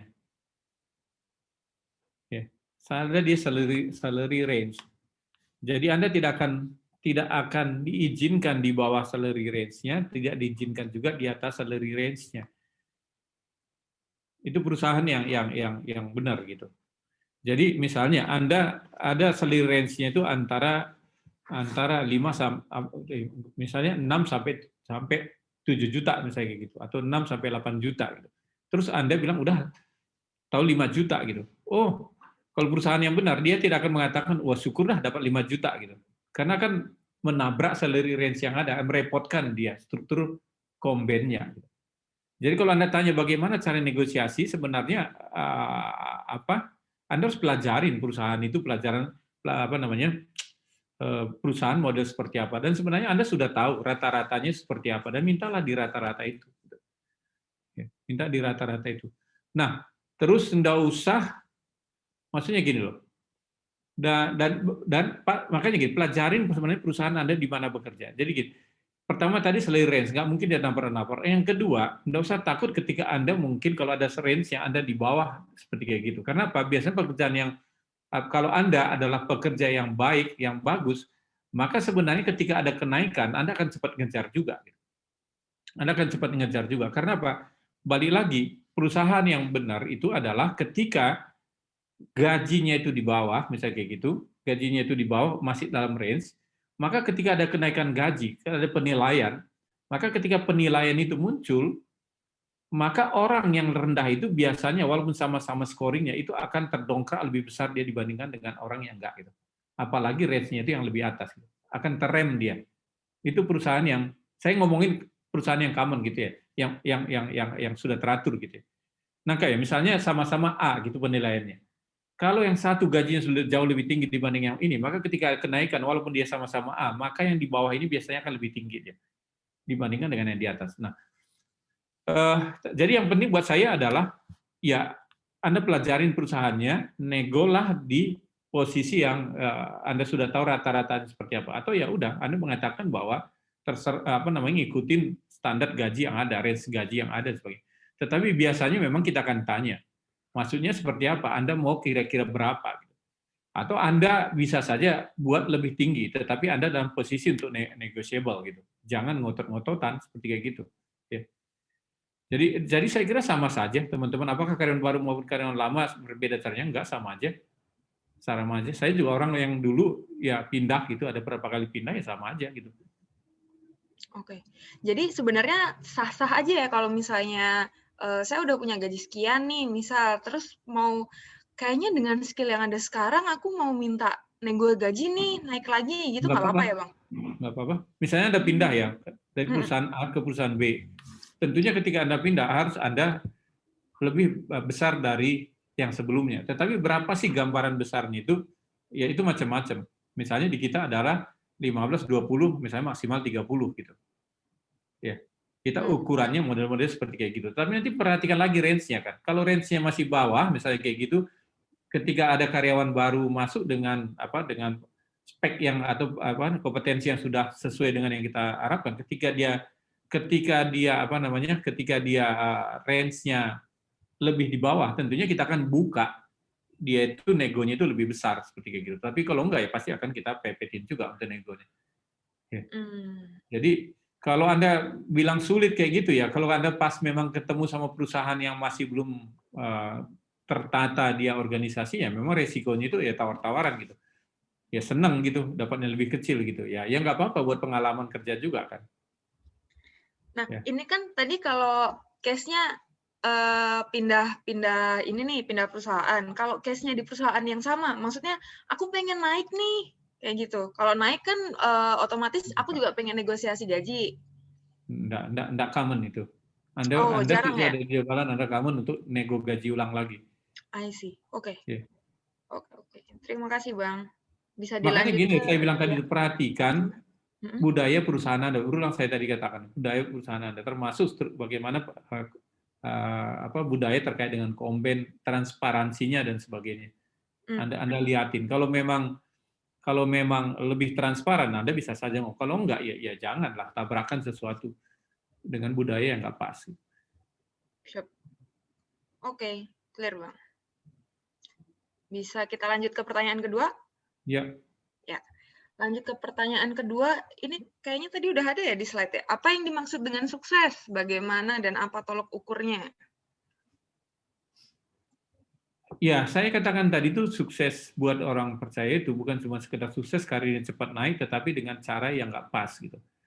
Ya, karena kita di situ itu juga punya tanggung jawab untuk untuk mengikuti Tuhan Yesus, menjalankan apa yang menjadi panggilannya kita. Jadi makanya saya katakan tadi definisi saya lah ya Anda bermakna gitu. Anda bermakna, lebih baik dia bermakna Anda kelihatannya nggak sesukses karir orang lain, kelihatan seolah-olah kayak gitu, tetapi Anda punya makna yang ini. Karena buat saya gini, walaupun saya nggak terlalu setuju juga, kan kita itu bekerja atau hidup itu 30 tahun misalnya tadi kerja, itu kan kayak maraton, jangka panjang ya. Jangka panjang, bukan sprint gitu. Ya kita ini larinya jarak jauh gitu. Ya walaupun ketika lari Anda tetap harus happy gitu ya kan. Jangan juga Anda ngotot sampai stres Anda untuk ngejar gitu. Tetapi maksud saya itu adalah makanya jangan selalu ngelihatnya itu jangka pendek. Ketika ada orang 5 tahun misalnya gitu kerja misalnya gitu, terus orang itu sudah di depan, Anda merasa udah kehilangan. Makanya tadi saya katakan milikilah mindset berkembang gitu. Karena Anda kerja 30 tahun, 5 tahun itu belum menjadi jaminan bahwa orang itu akan sukses 10 tahun yang akan datang. Kalau Anda punya mindset yang lebih. Jadi perhatikan, jangan cuma perhatikan ujungnya, tapi perhatikan prosesnya. Kan di proses itulah Anda dibentuk dan proses itulah Anda bersaksi. Bukan di ujungnya. Jangan mikir saya harus punya A, B, C dulu. Wah, itu menjadi kesaksian. Justru ketika Anda berinteraksi itu. Jadi saya kira itu yang perlu Anda pelajari. Ya, kita sama-sama pelajari. Oke. Sip. Mungkin dari teman-teman ada yang mau nyambung atau bisa kita lanjut ke pertanyaan selanjutnya? Ya, lanjut aja ya. Lanjut ke pertanyaan yang ketiga. Oh, ini ada kasus nih. Misal, A seorang bekerja di perusahaan X nih. Nah, perusahaan X ini adalah perusahaan yang perlu untuk diperbaiki. Jadi ceritanya perusahaannya kurang sehat. Nah, si A ini berada di posisi yang strategis dan punya potensi buat memberi influence. Nah, apakah pendapat A diperlukan untuk memperbaiki perusahaan X adalah statement yang tepat, atau sebaiknya A-nya pindah aja nih ke perusahaan lain? Seperti itu. Oh, jadi X ini bekerja di perusahaan A yang sesudah dia perhatikan perusahaan ini tidak sehat gitu. Iya. Dan dia punya posisi yang strategis, punya Mm-mm. potensi. Nah, apakah pendapat A diperlukan untuk memperbaiki perusahaan? Mungkin lebih ke batas sampai di batas apa harus memberikan influence, atau sampai di batas mana pada akhirnya ini udah enggak nih, ibarat Yusuf, mending aku pergi aja daripada aku berkutat di situ gitu. Iya, sama aja, Anda pindah juga akan sama lagi, bisa jadi sama lagi kasusnya. Jadi maksud saya begini, bekerja itu sebenarnya yang membedakan satu dengan yang lain itu adalah dalam eksekusi. Ya ingat ya, execution gitu. Jadi banyak orang merasa pintar tetapi nggak bisa mengeksekusi. Oke. Ya. Jadi Anda pindah ke tempat yang lain juga kalau Anda masih belum menambahkan kemampuan Anda, skill Anda, kompetensi Anda ke eksekusi tadi itu sama lagi. Jadi jangan berpikir bahwa di tempat lain nanti saya kelihatan pintar terus nanti ada yang ngajak saya untuk melakukan sesuatu gitu. Enggak. Belum tentu juga, sama saja. Maka bagaimana Anda membuat eksekusi atau mempelajari eksekusi, teknik eksekusi itu adalah hal yang pintar banget. Misalnya saya ambil contoh gini, mungkin saya nggak tahu, pernah dulu saya cerita ke Anda nggak? Ya. Di tempat, dari dulu saya bekerja terbiasa untuk membuat catatan dan mewariskan ke bagian berikutnya. Ya. Ya. Nah, catatan itu adalah catatan eksekusi sebenarnya. Atau yang paling real, misalnya terakhir ini deh, saya kerja terakhir ini. Ya. Di tempat saya, kita itu bangun teknologi. Maka ketika ada pandemi kemarin, mungkin teknologi adalah sesuatu yang, karena teknologi, mungkin kalau Anda lihat ya di tempat saya itu nggak terlalu turun gitu. Salah satunya mungkin karena teknologi, walaupun barang yang kita jual pas juga kebutuhan pada masa pandemi ini. Tetapi intinya gitu, saya human capital, ya tim saya human capital. Tetapi teknologinya lebih maju dibandingkan dengan bagian-bagian yang lain. Itu di IT sekalipun. Karena kita sudah hampir semuanya itu menggunakan teknologi. Fungsi-fungsi human capital. Mungkin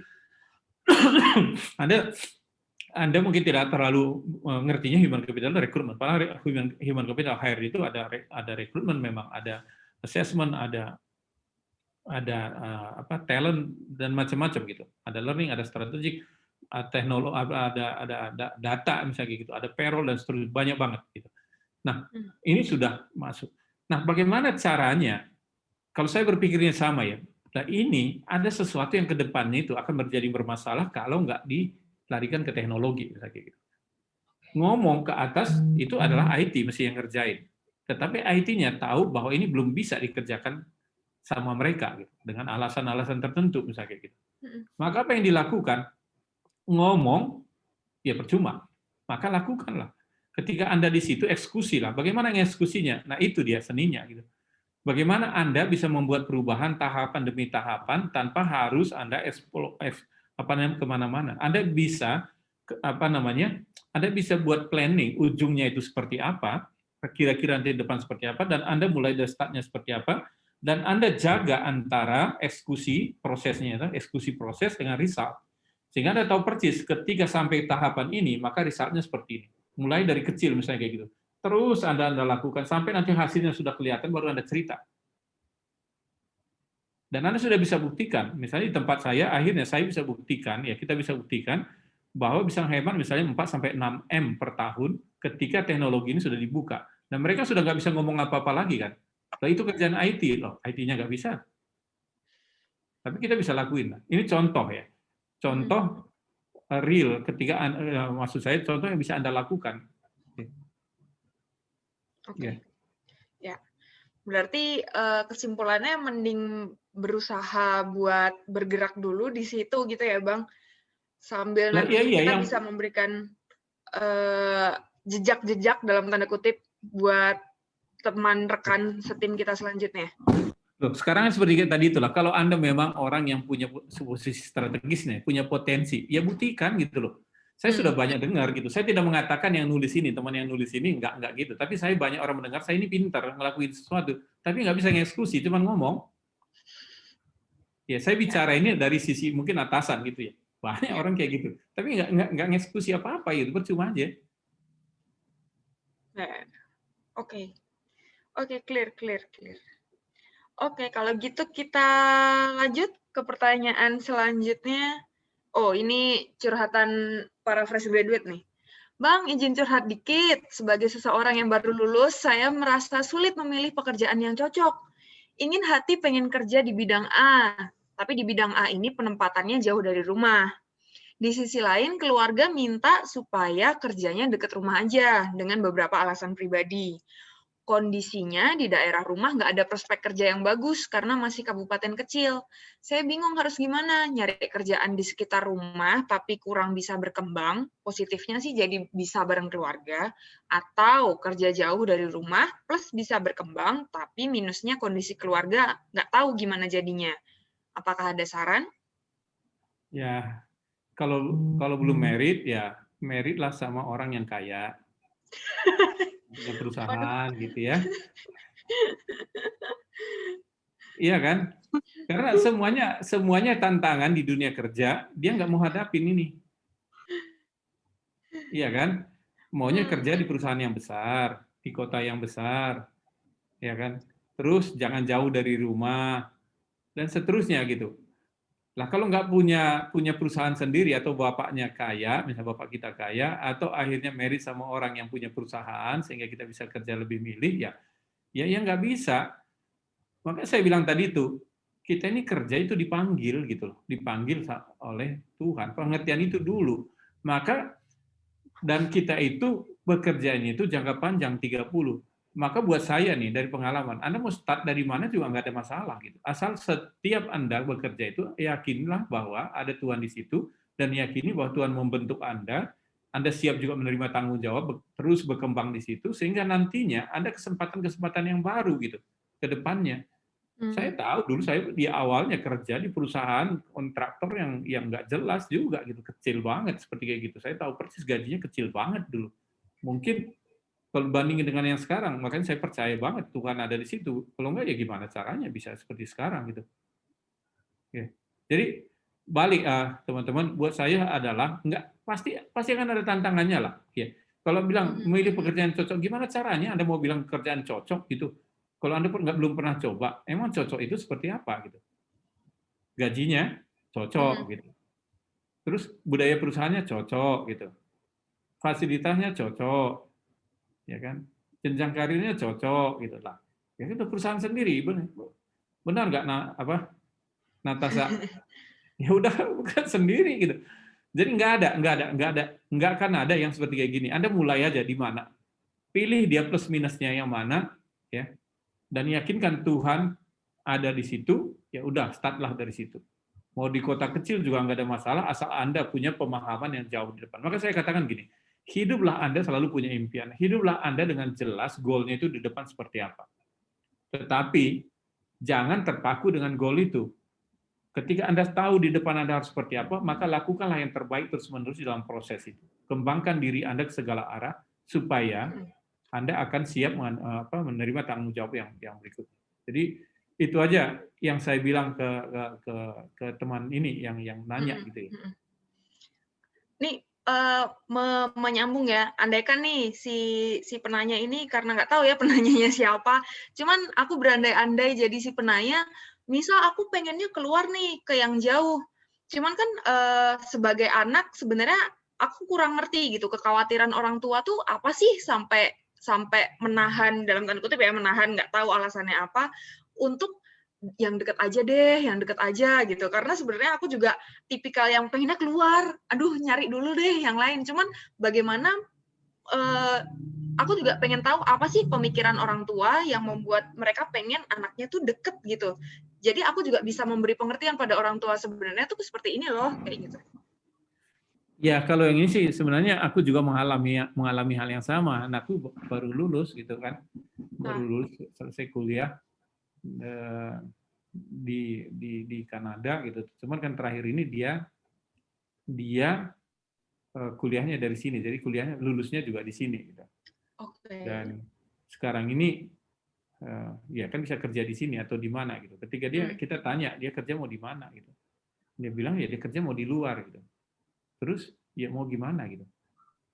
Ya jadi gini, saya tahu orang tua itu punya pertimbangan macam-macam, tetapi buat saya mengasihi orang tua itu juga jangka panjang gitu, jangka panjang. Mengasihi orang tua itu tidak berarti harus dekat terus. Tapi yang penting adalah Anda tahu persis bagaimana untuk bisa selalu dekat dengan orang tua. Jadi maksud saya jarak pada masa sekarang bukan sesuatu yang akhirnya membatasi kita dengan transportasi dengan apapun pada masa sekarang. Jadi selalu ada plus minus, maksud saya pilihan. Yang penting sebenarnya adalah Anda bekerja, bangunlah karir Anda dengan baik, jadilah orang yang sukses dan bermakna seperti itu. Itu juga akan membanggakan orang tua. Orang tua pasti mungkin ada yang berat seperti itu maksud saya. Tetapi saya yakin ketika dia tahu anaknya itu bersungguh-sungguh dan anaknya itu ingat ya, anaknya itu bisa dipercaya gitu, bisa dilepas gitu. Maka pasti akan ada satu titik dia akan melepas. Yang penting sesudah Anda lepas, Anda perhatikan dia, jangan lepas malah Anda merasa akhirnya bebas gitu. Karena bahaya juga, Anda bisa bayangkan sampai kapan Anda terus berada di orang tua gitu. Ya, di orang tua enggak juga. Enggak juga. Jadi buat saya ini adalah malah saya challenge ya, yang buat pertanyaan ini buatlah pilihan gitu. Buat pilihan semuanya ada plus minusnya, yang penting Anda memilih dan jangan lupakan yang tadinya itu gitu. Yang tadinya itu yang menjadi tanggung jawab Anda juga. Cuman lakukan itu dengan cara yang berbeda. Misalnya Anda keluar dari rumah orang tua Anda, tetap kasih orang tua Anda dengan cara yang berbeda. Oke. Semoga membantu buat penanya yang tadi ya, yang lagi galau mau jauh atau dekat dengan rumah. Lanjut ke pertanyaan selanjutnya. Ini kalau ada nominasi pertanyaan terberat, kayaknya ini yang paling berat ya. Dari Bang Alam ya, yang dia menanyakan ada dua pertanyaan. Atau mungkin Bang Alam sendiri mau menanyakan biar afdol langsung.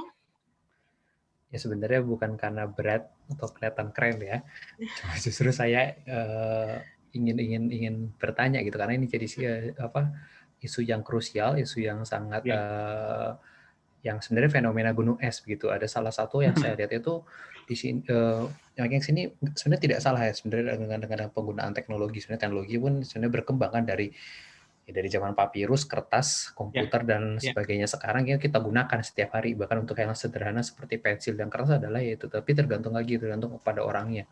Dan saya juga setuju ketika Bang Jimmy juga cerita bahwa yang menentukan kualitas orang yang mau pakai teknologi sekuat apapun, kalau orangnya maaf ya nggak mau diajar ataupun nggak mau menggunakan dengan benar ya pasti akan jadi hal yang sifatnya ya sia-sia gitu. Nah jadi ini juga sebenarnya yang saya tanyakan sebenarnya juga pengen jadi perhatian juga bagi teman-teman yang mungkin saat ini sedang masuk ke dalam dunia kerja, dunia usaha, karena namanya dunia usaha pasti kan ada permintaan, ada persediaan ya, ada supply and demand gitu ya, ada permintaan sama ada persediaan, dan itu kita mengisi itu, dan dalam hal ini kita sebagai orang teknik yang menyediakan produk atau jasa gitu, kalau konsultan ya jasa gitu. Yang saya tanyakan tuh pertama mengenali valuasi bisnis yang kosong.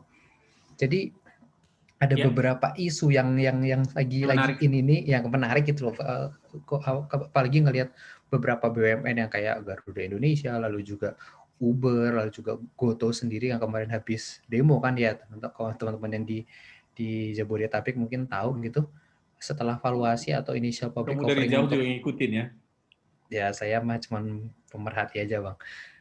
Gimana kita mengenali valuasi bisnis yang kosong, karena ini dalam tanda kutip ya, dalam era media sosial sekarang tuh kita sulit mengenali mana yang benar dan mana yang enggak, karena yang namanya polesan berita tuh bisa aja manis di depan tapi ya ternyata hancur di belakang gitu, saya ambiar di belakang gitu loh.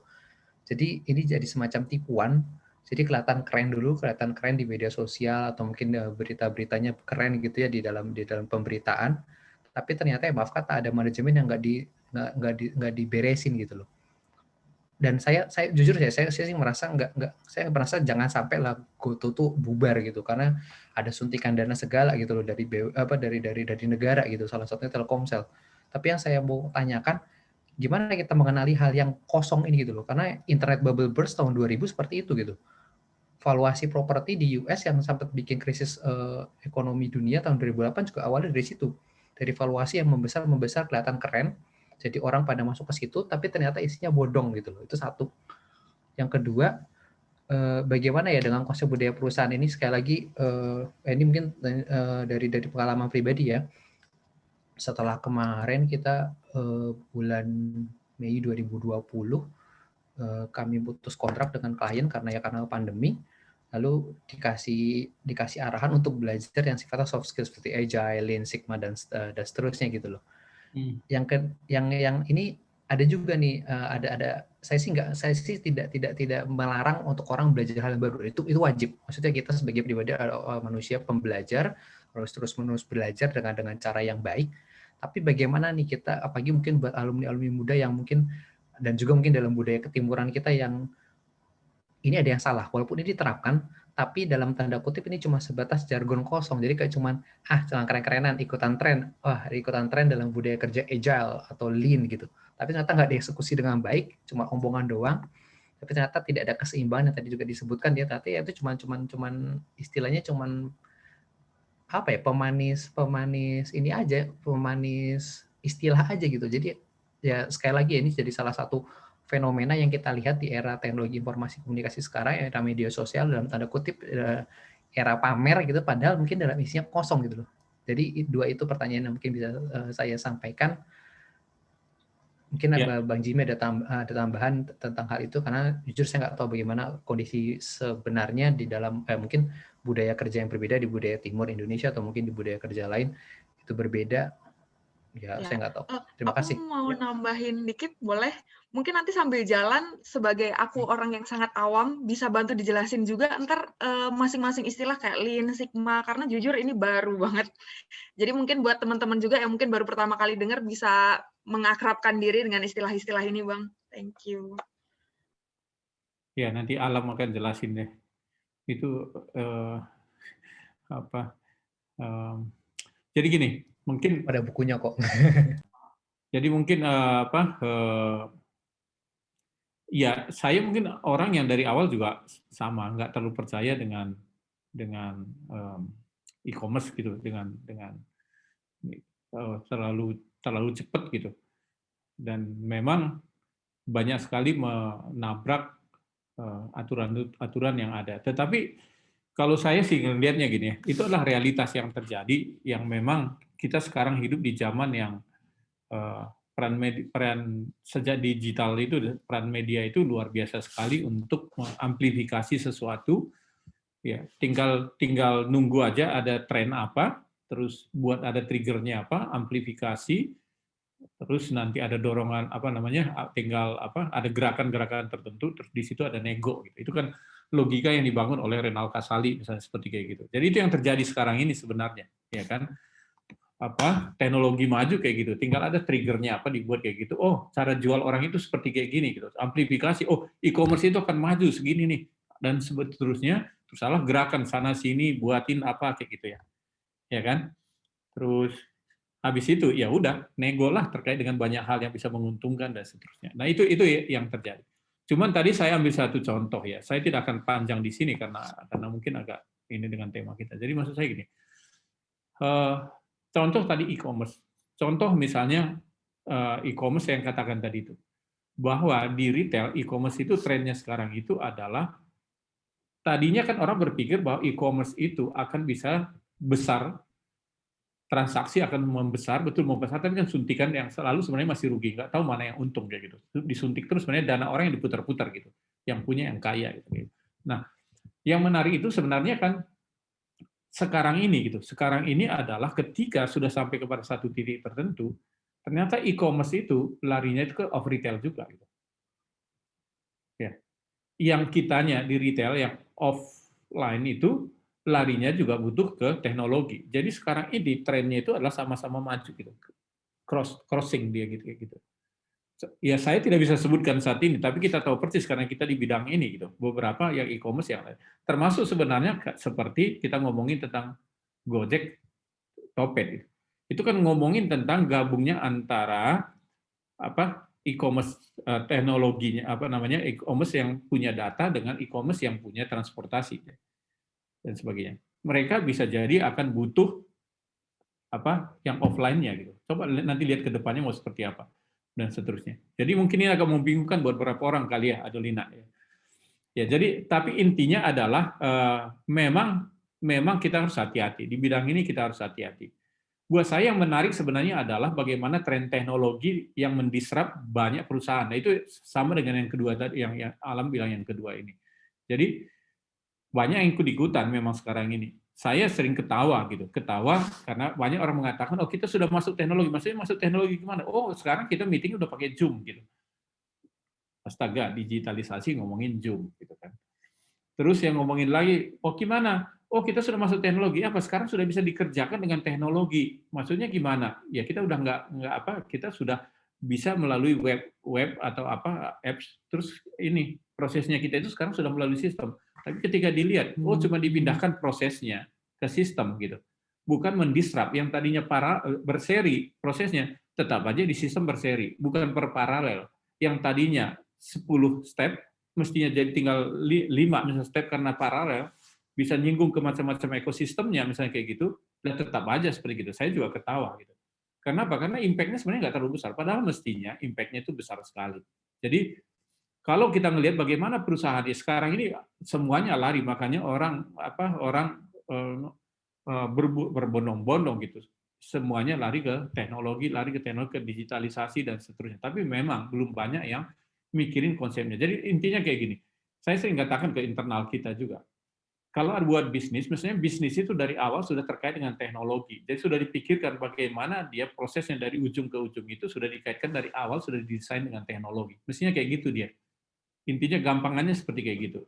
Kalau masih ngelihatnya teknologi itu kayak model dulu adalah support dia, tools untuk menyelesaikan masalah, itu sebenarnya orang itu mestinya belum ke digitalisasi konsepnya. Ya. Mestinya dia itu sudah utuh gitu, utuh dia melihatnya secara keseluruhan. Jadi ujung ke ujung, misalnya kalau seperti kita di era Jaya belum juga sampai situ. Misalnya kan supply chain, kita punya barang, kita punya customer gitu.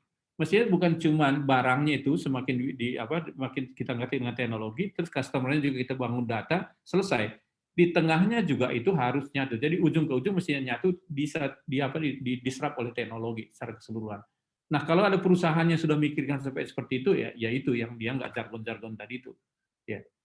Ya, termasuk agile dan sebagainya. Teknologi akan membuat lebih agile tentunya seperti itu. Saya kira gitu, Lam ya. Yang saya pahami nih. Ya. Terima kasih, Bang. Kalau tadi agile dan sebagainya, saya sering pakai kata agile itu adalah kenceng tapi nggak nabrak gitu. Itu agile. Lincah, Bang. Ya. Bahasa Indonesia lah. Kalau Sigma dan sebagainya itu adalah ya itu apa nama lean dan sebagainya itu nanti baca aja itu sebenarnya apa teori bukan cara-cara orang itu untuk bekerja gitu supaya lebih teratur dan sebagainya dipakai ada sesuatu di dalam mengatur prosesnya dan sebagainya. Nantilah ya. Oke. Kita lanjut lagi. Nah, selanjutnya dari Bang Irfan Lubis. Yang bersangkutan apakah masih ada? Mau menanyakan langsung? Udah out ya? Yaudah, aku bacain dulu pertanyaannya. Banyak orang sukses, punya banyak uang dan relasi, memiliki berbagai macam lini usaha. Salah banyaknya adalah tambang dan sawit. Tambang dan sawit memang banyak memberikan lapangan pekerjaan, tapi punya dampak juga. Pertanyaannya adalah, apakah bekerja di sana itu merupakan berkat untuk kita, atau kita juga merupakan salah satu bagian perusak lingkungan? Ini lagi ngomongin dampak pekerjaan kita nih buat lingkungan. Jadi dilema. Ya ini saya jawabnya juga itu adalah mungkin sangat subjektif gitu ya, karena ini kalau udah ada teologiannya kayak gitu mungkin nanti tanya Kak Ling atau tanya si Welin dan seterusnya. Buat saya sih begini, supaya kita nggak terlalu panjang bahas model kayak gini ya. Hati-hati dengan misalnya kayak lingkungan, misalnya sawit, kita generalisasi sawit itu merusak semuanya. Kita ngomongin tentang tambang itu merusak semua dan sebagainya. Memang banyak, apalagi zaman dulu, karena kebijakannya tidak seketat sekarang ini misalnya, maka rusak kayak gitu. Tetapi apakah sekarang seperti kayak gitu? Ketika diaturannya sudah lebih ketat, mestinya sudah enggak. Gitu. Sudah berkurang. Misalnya contoh kayak seperti sawit. Sawit dipakai, kalau Anda baca buku Renal Kasali misalnya di situ, Anda bisa ngelihat bagaimana MO ya, misalnya apa namanya bukunya yang terakhir misalnya MO, mobilisasi orkestrasi gitu. Anda kan bisa melihat bagaimana media itu kadang-kadang membesarkan sesuatu. Misalnya contoh, orang mengatakan penebangan di Indonesia semakin tinggi sehingga sawit misalnya kayak gitu. Nah, tapi sebenarnya udah turun, sangat turun sekali gitu, sangat turun sekali. Nah, ngomongin tentang sawit, bahaya sawit misalnya, di buku itu jelas ditulis bahwa sebenarnya kalau kita ngelihat sawit dengan tanaman kacang misalnya di Amerika sana, ya lebih bermanfaat, lebih menghasilkan oksigen di sawitnya di sini dibandingkan dengan di sono itu gitu. Tetapi kan masalahnya itu adalah ketika sawit ini dikembangkan dengan produk-produk yang lainnya bisa mengancam mereka, ya ini kata bukunya itu yang membuat kadang-kadang timbul isu yang belum tentu benar seperti itu. Jadi balik lagi ke dunia kerja. Buat saya sih beginilah, nggak usah mikirnya itu Anda sebenarnya sudah jelas buat pilihan-pilihan dari awal itu. Anda sebenarnya bekerja bisa di mana saja. Ya. Kalau Anda merasa tidak nyaman di sawit, ya jangan di sawit, ditambang jangan ditambang. Banyak kerjaan-kerjaan yang lain kayak gitu ya. Iya kan? Tetapi kalaupun Anda akhirnya ada di situ, tugas Anda sebenarnya adalah ya ngecek dulu perusahaannya, benar nggak sih tambang itu merusak banget? Kalau udah tahu ya nggak usah lah gitu. Sawit dan sama saja. Tapi kalau Anda tahu bahwa sebenarnya mereka bisa mempertanggungjawabkan dan Anda kerja di situ, ya kenapa gitu? Karena buat kita sebenarnya adalah Anda di situ sebenarnya bekerja itu bukan untuk manajemen dari awal gitu. Tetapi kan Anda kerja di situ bagaimana Anda bisa berkembang dan mempengaruhi orang-orang di sekitar Anda. Skopnya masih kecil sebenarnya. Ya. Jadi nggak usah mikirnya itu terlalu jauh dulu, walaupun Anda harus selektif juga. Ya, itu catatan aja kali ya teman-teman. Jadi nanti kita bisa debatable perusahaan lingkungan itu apa ya, gitu. Jadi terlalu lama kali ya. Buat saya pilih aja, kalau Anda nggak nyaman ya jangan di situ. Tetapi kalau Anda nanti terkait lingkungan bisa dibahas di sesi lain kali ya? Iya. Oke, kalau gitu kita lanjut ke pertanyaan selanjutnya dari penghuni Gelap Gria. Oh, ini terkait dengan materi tadi. Tadi Bang Jimmy sempat nyinggung buat jangan fokusin ke spesialisasi. Jadi saya mau menanyakan hal tersebut. Saya kerja di bidang teknologi, IT, dan semacamnya. Dan setahu saya, di bidang saya yang punya spesialisasi tersebut yang dihargai dan biasanya bernilai tinggi. Jadi, apakah yang dimaksud Bang Jimmy tentang spesialisasi itu hanya berlaku di bidang tertentu atau gimana ya Bang? Mengingat kerja di bidang teknologi, kayaknya nggak bakal surut tuh beberapa tahun ke depan. Setuju bahwa di bidang teknologi nggak akan surut. Cuman catatan seperti tadi Al. Buat saya sih banyak orang teknologi sekarang kan coding aja bisa ada di mana-mana kalau kita ngomongin teknologi begitu. Ya, Anda bisa belajar apa saja saat ini. Cuman yang membedakannya adalah ketika Anda itu bisa menerjemahkan yang paling sulit sekarang itu di ngomongin teknologi kan menerjemahkan bisnis proses itu ke bahasa teknologi. Saya lupa istilahnya apa ya. Sebelum itu bisa dieksekusi oleh developernya misalnya kayak gitu. Jadi buat saya sih kayak gini. Sebenarnya kalau kita ngomongin di teknologi itu juga banyak kan. Banyak. Anda mau spesialis maunya di mana? Buat saya adalah semakin Anda maksudnya gini loh. Misalnya contoh ya. Di bidang apapun Anda jangan fokuskan di situ karena bidang itu sebenarnya berkembang termasuk di teknologi. Anda mau teknologi itu di mananya gitu. Di mananya. Karena kalau Anda semakin ke atas sebenarnya Anda akan semakin generalis. Betul nggak? Mau bidang apapun Anda semakin ke atas Anda itu sebenarnya semakin generalis mestinya gitu. Kecuali ada bidang-bidang tertentu yang khusus banget kayak gitu. Anda betul-betul akhirnya nambah gitu. Tetapi kan itu tidak organisasinya tidak besar. Anda akan kecil di situ terus maksudnya bidangnya itu, misalnya Anda peneliti A, B, C, D, grade-nya naik terus seperti itu. Tetapi kalau di satu perusahaan Anda bekerja, maka di situ pasti akan ada ini. Nah, tetapi maksud saya yang paling utama tadi itu adalah Anda itu kan dipanggil ke seseorang, mengikuti seseorang, bukan dipanggil untuk menjadi seorang IT, dipanggil menjadi profesi Anda IT dan sebagainya. Disadarin dari awal. Kalaupun akhirnya Anda terus di situ, itu memang karena panggilan itu. Orang itu memanggil di situ, gitu. Pribadi itu manggil di situ. Tetapi jangan dari awal Anda klaim bahwa Anda harus di situ panggilan Anda. Karena nanti Anda akan misalnya di situ Anda tidak cocok, misalnya kayak gitu ya. terus Anda paksakan aja misalnya kayak gitu. Ya, banyak sekali. Anda sudah berusaha, tapi tetap aja di situ, ya, dan seterusnya. Jadi itu yang saya maksudkan tadi itu. Makanya saya kan statement kan, kita itu dipanggil mengikuti seseorang, bukan dipanggil ke kota tertentu, bukan dipanggil profesi tertentu, dan seterusnya. Buat saya seperti itu. Hidup itu terbukalah ke depannya supaya Anda itu punya kesempatan berkembang lebih luas. Terutama buat Anda yang muda-muda. Gitu. Nanti ada masanya di posisi tertentu, Anda itu sudah nggak bisa kemana-mana juga. Ya kan? Itu sebenarnya maksud saya. Jadi kalaupun di bidang tertentu, Anda harus lihat ke depannya seperti apa juga karirnya. Jangan pilihnya itu udah sejak awal sudah mikro banget gitu kerjaannya. Oke. Nyambung dikit ya Bang soal generalis atau spesialis gitu. Nah, tadi kan kalau Bang Jimmy bilang belajar terus yang baru-baru. Nah, sebenarnya yang baik tuh apakah selalu belajar baru, maksudnya full generalis, atau misal aku belajar 5 kemampuan baru nih, tapi habis itu aku hold dulu, aku belajar 2, aku memperdalam 2 skill dulu, baru nanti lanjut generalis lagi, belajar baru lagi, atau tetap aja udah 5, belajar baru lagi, tambah 6, tambah 7, tambah 8 gitu. Jadi gini, itu bisa menjadi debatable. Cuman maksud saya gini, mikirnya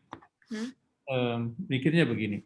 Kalau bisa jangan Anda memikir dari satu sisi saja, tapi Anda juga memikir dari sisi yang lain. Makanya tadi saya bilang, Anda mesti jelas, misalnya Anda di perusahaan tertentu, Anda di profesi tertentu, Anda tahu sebenarnya di depan itu seperti apa. Anda harus clear gitu. Perusahaan itu karirnya seperti ini. Misalnya gitu, jenjang karirnya seperti ini kalau Anda tetap di perusahaan itu. Atau profesi ini di depannya seperti kayak gini nih. Bisa jadi di perusahaan di mana Anda berada tidak sampai ke ujung nih. Spesialisasi atau pekerjaan Anda di situ itu. Di situ nggak terlalu besar dia. Tapi di luar ada yang lebih besar misalnya gitu. Anda pikirin dulu di ujung sebelah sini. Maka ketika Anda berangkat dari sekarang ini, startnya ini, Anda tahu persis mana yang Anda mesti kembangkan, terus pelajarin. Belum sekarang, belum diterapkan semua di sini, di kerjaan yang sekarang ini. Tapi Anda tahu persis di ujungnya nanti Anda akan pakai. Itu dia seleksi yang bisa Anda buat. Misalnya contoh, Anda bekerja, Anda tahu persis nanti 3-5 tahun ke depan, ketika Anda di profesi sekarang ini, maka Anda akan menjadi seorang manajer yang tahu Anda sudah pelajari. Di situ nanti, walaupun Anda di bidang teknik, tapi nanti kalau Anda menjadi leader di situ, Anda mesti ngerti finansial, misalnya kayak gitu. Ya, budgeting dan sebagainya. Maka Anda sudah mulai belajar kan, nggak apa-apa kan? Ya, Anda berarti tahu. balik lagi ke goal-nya yang pengen dicapai ya? Iya. Jadi jangan asik di bidang sini, sehingga Anda tidak tahu, nanti terlalu asik Anda di sisi yang sini, ketika Anda angkat muka Anda bingung.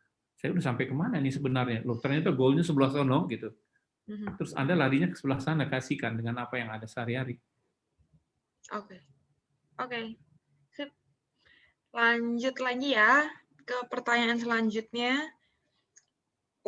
Saya saat ini bekerja di sebuah perusahaan sejenis startup kecil, bagian R&D, yang baru berdiri 2 tahun perusahaannya. Tapi perusahaan kecil ini di-backing oleh perusahaan besar di Indonesia.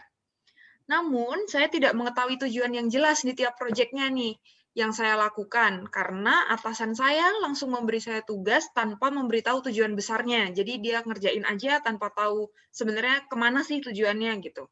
Atasan saya juga cukup sibuk sehingga sulit untuk berdiskusi langsung secara mendalam dengan beliau selain melalui chat. Untuk skill, saya pikir bisa berkembang. Tapi lama-kelamaan saya merasa lelah sendiri karena semua dilakukan secara otodidak. Apalagi ketika sedang stuck, bisa bikin stres karena bisa saja tidak ada progres berhari-hari. Menurut Bang Jimmy, gimana cara menghadapi situasi seperti ini, di mana semuanya tampak belum stabil, nggak jelas, dan mendadak? Ya, memang sekarang bekerja di mana-mana juga, yang kalimatnya yang terakhir tadi ini. Tidak jelas, dan mendadak gitu. Itu realitas kerja pada zaman sekarang. Ada yang stabil semua kalian kerja gitu. Karena perubahannya cepat banget gitu. Jadi tidak stabil. Cuman maksud saya gini. Ini ciri khas bukan cuma bukan cuma di perusahaan kecil, startup seperti ini. Perusahaan besar juga sekarang itu sebenarnya disrupt dirinya, itu yang sukses gitu, mendisrupt dirinya menjadi bagian-bagian kecil yang kadang-kadang dijumpain model seperti kayak gini. Jadi dia kecil-kecil, terus dipacu untuk menghasilkan sesuatu sehingga orang-orang di dalamnya itu kelihatannya jadi kelelahan. Nah, buat saya begini, Anda mengatakan bahwa kenapa Anda bertahan di situ, itu udah kelihatan kan. Anda bertahan di situ karena Anda tahu bahwa startup ini kecil, walaupun kecil, tetapi di backing oleh perusahaan yang besar. Nah, cuman kan mana pertanyaan tadi? Balik lagi, Nat. Tolong dikembalikan pertanyaan. Iya, aku sudah tua, jadi gampang lupa kalau nggak dibaca. Jadi maksudnya gini,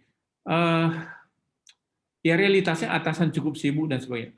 Maksud saya tadi, tujuannya jelas tiap proyek. Kalau Anda tidak tahu, ya memang yang paling bagus itu kalau Anda tahu ujungnya kemana gitu. Nah, cuman maksud saya begini, tidak ada satupun yang bisa membatasi Anda untuk belajar, untuk mengetahui profesi yang Anda bangun sekarang itu sebenarnya di depan itu sebaiknya punya kompetensi seperti apa, skill seperti apa, dan seterusnya. Itu yang perlu Anda pelajari. Bukan berarti bahwa kalau Anda tidak tahu misalnya seperti sekarang ini sudah menjadi satu kegagalan, enggak juga. Anda bisa cari dengan cara yang berbeda, berpikir yang berbeda, dan itu adalah sesuatu yang wajar. Walaupun menurut saya coba cek ulang gitu, bagaimana Anda berkomunikasi gitu, sehingga di tim itu sama sekali, maksudnya gitu, itu kan dikerjain oleh satu tim atau bisa cuma dua orang misalnya gitu atau apa misalnya gitu. Nah, bagaimana sampai logikanya gini, bagaimana Anda bisa mengerjakan kalau Anda tidak tahu ke depannya itu seperti apa, ya. Ya kan? Tetapi bisa jadi, misalnya ada satu proyek itu dibagi atas tahapan-tahapan tertentu, bisa jadi seperti itu. Misalnya proyeknya itu sampai 2 tahun gitu, dibagi per tahun-tahun segmen, sehingga ketika Anda mau lihat ke ujung, kadang-kadang Anda tidak tahu. Cuman maksud saya sebenarnya kayak gini teman-teman. Balik lagi seperti saya katakan tadi, yang penting sebenarnya buat saya adalah apapun profesi Anda tahu persis profesi itu sebenarnya karirnya itu, larinya itu kemana gitu. Tahapan-tahapannya seperti apa ke depannya. Misalnya contoh Anda di R&D seperti sekarang ini. Anda bangun sayangnya ini startup kecil. Nah, saya tidak tahu jelasnya Anda sekarang ini ngerjain apa gitu di R&D itu. Tetapi sebenarnya kalau saya ngelihat, apapun profesi Anda mestinya akan ada alurnya ke depan seperti apa. Anda bisa googling ya, karir model-modelnya seperti apa. Nah, Anda sudah mulai pelajarin itu sehingga Anda tidak ketinggalan. Dan Anda, kalau Anda sudah pelajari itu, Anda akan semakin gampang juga mengetahui sebenarnya arah Anda itu seperti apa. Jadi, cari dengan cara yang berbeda, maksud aku.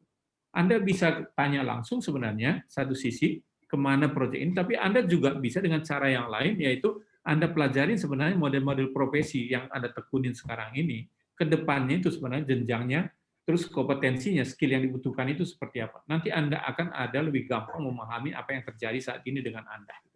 Nah, masalahnya atasannya sibuk dan Anda akhirnya skill Anda berkembang tapi lelah gitu kan, sehingga Anda misalnya merasa stres dan sebagainya. Saya sih agak ngerti nih siapa yang nanya ini sebenarnya. Terbaca ya.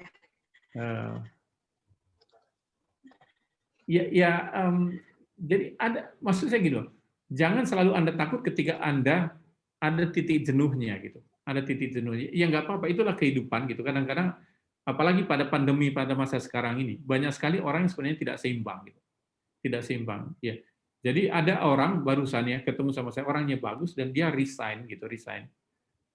Dan saya tahu persis gitu, ketika ngobrol, dia merasa bahwa dia itu jenuh, nggak berkembang di tempat ini. Ya, banyak didapat, tetapi akhirnya kerjaan itu menjadi rutin dan saya jadi bosan, saya mau pindah. Dan saya kasih tahu, kamu pindah, paling juga nanti akan begitu. Ya. Karena apa? Karena yang penting sebenarnya adalah dirinya kamu itu belum sampai kepada satu titik, kamu itu punya inisiatif untuk memunculkan tantangan-tantangan dari dalam sendiri, untuk membuat perubahan keluar, sehingga kamu tidak tergantung lagi dari stimulus dari luar yang membuat kamu itu stabil, atau tetap stay di membuat perubahan di kerjaan itu. Ngerti nggak maksudnya? Yang sering jadi masalah itu adalah kita membutuhkan stimulus dari luar untuk bisa bertahan. Ya, misalnya stimulus itu kadang-kadang adalah kerjaan yang jelas dikasih tahu, terus yang berikutnya adalah misalnya pujian-pujian, misalnya kayak gitu, interaksi dan sebagainya. Nah, celakanya COVID gitu, membuat pertemuan semakin terbatas dan seterusnya. Nah, sementara Anda sendiri belum siap untuk melihat bahwa kerjaan Anda ini bermakna. Anda melihat ke depan itu banyak hal bisa dilakukan dengan pekerjaan ini, misalnya kayak gitu. Maka supaya saya bisa ke sana, saya harus pelajari A, B, dan C. Saya harus melakukan A, B, dan C supaya saya berkembang ke depan. Nah, itu keluarnya dari dalam. Keluarnya dari dalam, Anda tidak tergantung kepada orang lain lagi. Nah, temukan itu, gitu. Temukan itu. Jadi, tolong dikoreksi kalau salah, jadi poinnya tuh ketika kita udah ngerasa, oh udah mulai rutin, udah mulai jenuh, kita sendiri ya yang improve buat lingkungan kita sendiri gitu ya? Iya, Anda sendiri yang kan gitu. Kita ini kan punya potensi yang luar biasa. Dan Anda tahu misalnya Anda di IT misalnya kayak gitu, ada di R&D dan itu relevan banget untuk kedepannya juga relevan banget dan sebagainya. Pertanyaan saya kalau Anda tahu relevannya, Anda bisa deskripsikan kan relevan itu seperti apa, karena apa, bisa punya impact seperti apa dan seterusnya. Dan Anda kalau sudah clear itu semua, sebenarnya kan Anda punya dasar untuk terus happy atau bisa berkontribusi di situ untuk melakukan. Permasalahannya kan Anda tidak tahu apa yang terjadi saat ini, misalnya kayak gitu. Terus Anda tidak banyak berkomunikasi dengan atasan, dan Anda jenuh gitu. Anda merasa bahwa ini stagnan semua dan sebagainya. Kenapa stagnan itu? Karena tidak ada stimulus tadi itu dari luar. Maka munculkan stimulus dari dalam, dari diri Anda. Kalau Anda tahu bahwa kerjaan ini punya impact yang besar ke depannya, bisa melakukan banyak hal, ya pelajarin itu dan praktekkan. Gitu. Kalau tidak ada di perusahaan itu, Anda praktekkan keluar gitu. Ya. Karena Anda tidak ada yang bisa membatasi Anda untuk berkembang kalau Anda mau berkembang kan. Yes, setuju. Sip. Ada pertanyaan lain mungkin? Aduh, aku sebenarnya gregetan tapi kalau mau nanyain, bisa sampai besok pagi ini nanti. Ada pertanyaan lain mungkin dari teman-teman? Seru diskusinya. Iya. Cuman ini mungkin time out. Iya, ini kalau ada podcast 30 Days of Lunch ini, 30 Days of Nights ini, kelar-kelar ini. Asik banget Asik ini ya. diskusinya. Kapan-kapan kita diskusi lagi lah, nggak apa-apa. Kalian buat itu, maksud saya gitu, kalian buat aja di dunia kerja ada beberapa case yang mungkin perlu kita diskusikan, nanti ya atur waktu lagi kita diskusikan. Saya sih nggak ada masalah apa-apa. Ya. Oke. Jadi siap. Lebih baik kayak gitu. Makanya salah satu yang saya katakan ke pengurus yayasan, butuh mentoring gitu. Mentoring di dalam dunia kerja. Nah, seperti kami ini yang sudah punya pengalaman sebenarnya bisa mentoring kalian gitu. Mentoring supaya bekerja yang apa? Ya, karena kita itu bisa ngelihat dari sisi yang berbeda. Kita itu atasan gitu, yang clear memanage organisasi. Sebenarnya kita itu akhirnya bisa ngomongin kalian, atasan itu butuhnya seperti kayak gini, perusahaan itu sebenarnya butuhnya seperti kayak gini. Sementara kalian kan ngelihatnya dari sisi yang berbeda. Makanya itu yang mungkin perlu kalian create di persekutuan ini, di kelompok kita ini ada model-model mentoring seperti itu. Ya, jadi nanti silakan aja Natasha dan teman-teman kumpulkan aja pertanyaan-pertanyaan, terus nanti create lagi aja kita pertemuan seperti apa gitu dengan judul yang berbeda tentunya. Oh iya. Oh ini ada teman satu lagi nih nanya. Silahkan kalau mau muncul. Pertanyaan terakhir ya. Pertanyaan terakhir nih. Jing. Dari Bernadette, mungkin bisa langsung aja. Aduh, pengennya padahal anonim. Wah, sorry banget nih, berhubung terakhir nih gestar ceritanya ya, bisa langsung aja. Ya udah, kamu perkenalkan namamu anonim aja. Oh iya. Anonim gitu. Kenalin Kak, aku Bernadette dari RC 16. Cuman pengen nanya sih Kak, kan katanya kalau misalnya kayak sering baca gitu Kak, kalau di perjalanan karir gitu, penting buat kita tuh punya mentor seperti itu. Tadi karena Kakak juga nyebut mentor gitu kan, jadi keingat gitu. Nah itu sebenarnya seberapa penting sih Kak, karena kayak kalau baca-baca karir coach gitu pasti kayak selalu menekankan soal itu. Terus apa parameternya seseorang udah bisa kita sebut sebagai mentor? Apakah atasan itu udah bisa sebagai mentor atau emang orang yang kita kenal dekat dan tahu kita dengan baik dan sebagainya gitu, Kak. Udah gitu aja, Kak. Makasih ya, Kak. Iya, jadi mentor itu adalah ketika orang itu bisa membuat Anda itu berkembang gitu. Berkembang itu tentunya secara utuh. Jadi Anda bisa melihat atasan Anda itu adalah orang yang hanya melihat di ujungnya saja atau melihat di proses gitu. Atau kalau dan lebih kalau dia cuma lihat di ujungnya berarti atasan itu sebenarnya tidak perhatian sama Anda. Tetapi kalau dia ikut di prosesnya maka atasan Anda itu adalah orang yang memperhatikan Anda. Apalagi kalau atasan itu ikut di prosesnya dan dia itu men-challenge Anda gitu. Men-challenge Anda itu dalam arti tahu persis bagaimana dia mengintegrasikan job desk Anda itu dengan perkembangan Anda. Ngerti nggak maksudnya? Jadi begini, di mana sih kita berkembang? Kita berkembang itu, Anda berkembang itu sebenarnya ketika Anda menjalankan tanggung jawab Anda. Masalahnya, ini ya, tolong dengar ya, masalahnya itu adalah ketika banyak kita itu bekerja adalah bekerja. Bukan bekerja, menghasilkan produktif, tetapi juga berkembang. Kita kadang-kadang tidak bisa mengintegrasikan antara bagaimana kita mengembangkan diri dengan mengerjakan tugas sehari-hari. Nangkap apa maksudnya? Jadi mestinya, oke, di level assistant manager itu butuh leadership dengan profisiensi. Ini profisiensi istilahnya psikologi. Dengan tingkat kedalaman, leadership-nya itu ABC, misalnya kayak gitu. Ciri-cirinya, perilaku yang akan dimunculkan itu seperti ini, misalnya kayak gitu. Nah, mestinya atasan yang baik itu adalah sudah memikirkan bagaimana timnya itu akan melakukan pekerjaan sehari-hari, job desk-nya itu, dengan memberikan tanggung jawab seperti tuntutan dari level itu, gitu, karirnya itu, misalnya kayak gitu. Nah, itu yang namanya mentoring dia, mentoring yang lebih dalam lagi. Dan dia memberikan contoh, gitu, men-challenge terus. Bukan orang yang selalu muji-muji aja, tetapi tidak membuat Anda berkembang, percuma aja. Atau dia betul-betul orang yang kelihatannya enak, Anda diajak makan, dia apa, dan sebagainya, timnya, tetapi ya udah selesai begitu aja, gitu. Dan Anda dilepaskan untuk berkembang.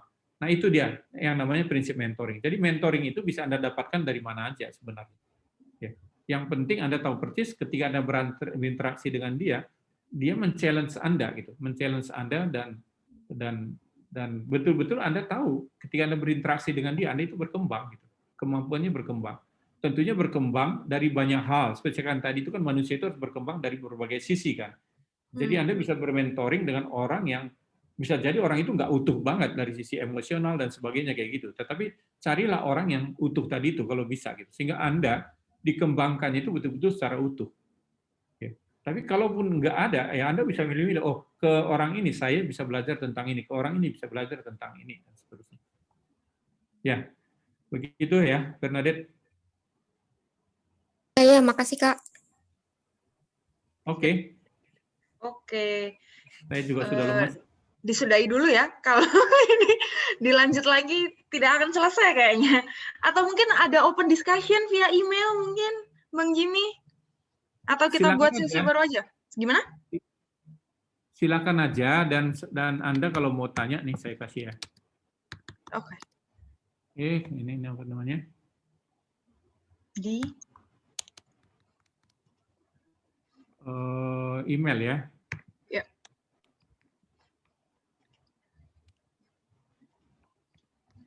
Tapi nanti sekalian juga nggak apa-apa kalian ini buat sesi baru.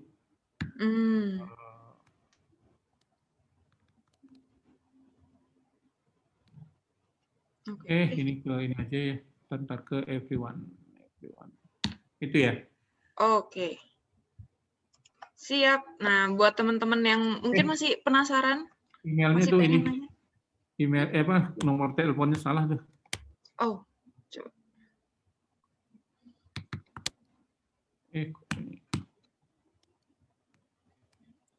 Ya. Oke. Nah, buat teman-teman mungkin yang masih gregetan gitu, pengen nanya, atau mungkin kayak ada tadi sebenarnya pengennya anonim aja gitu, atau pengennya private aja nih nanya, mungkin bisa lewat email atau mungkin by chat juga bisa. Gitu ya Bang Jimmy ya? Ya. Oke, kalau begitu kita lanjut dulu. Kita lanjut ke pengumuman, bisa memanggil Kakak Aldo.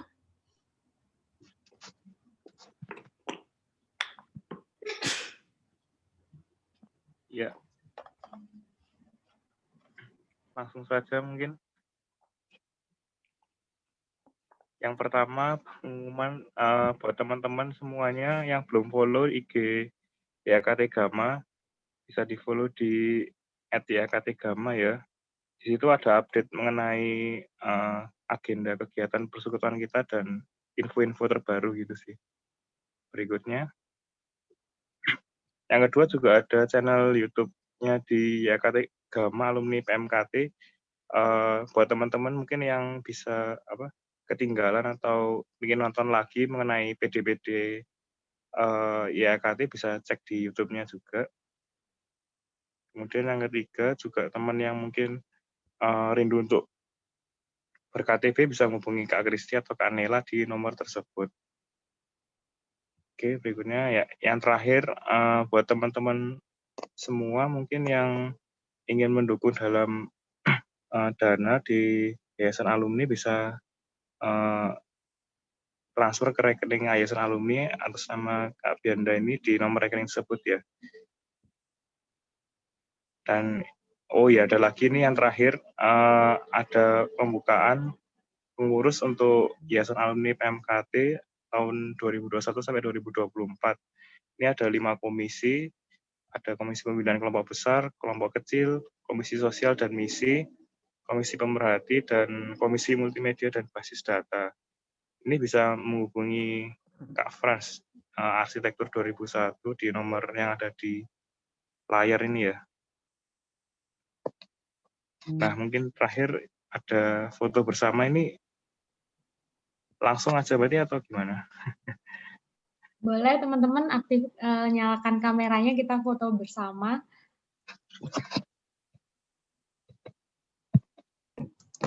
Udah semua.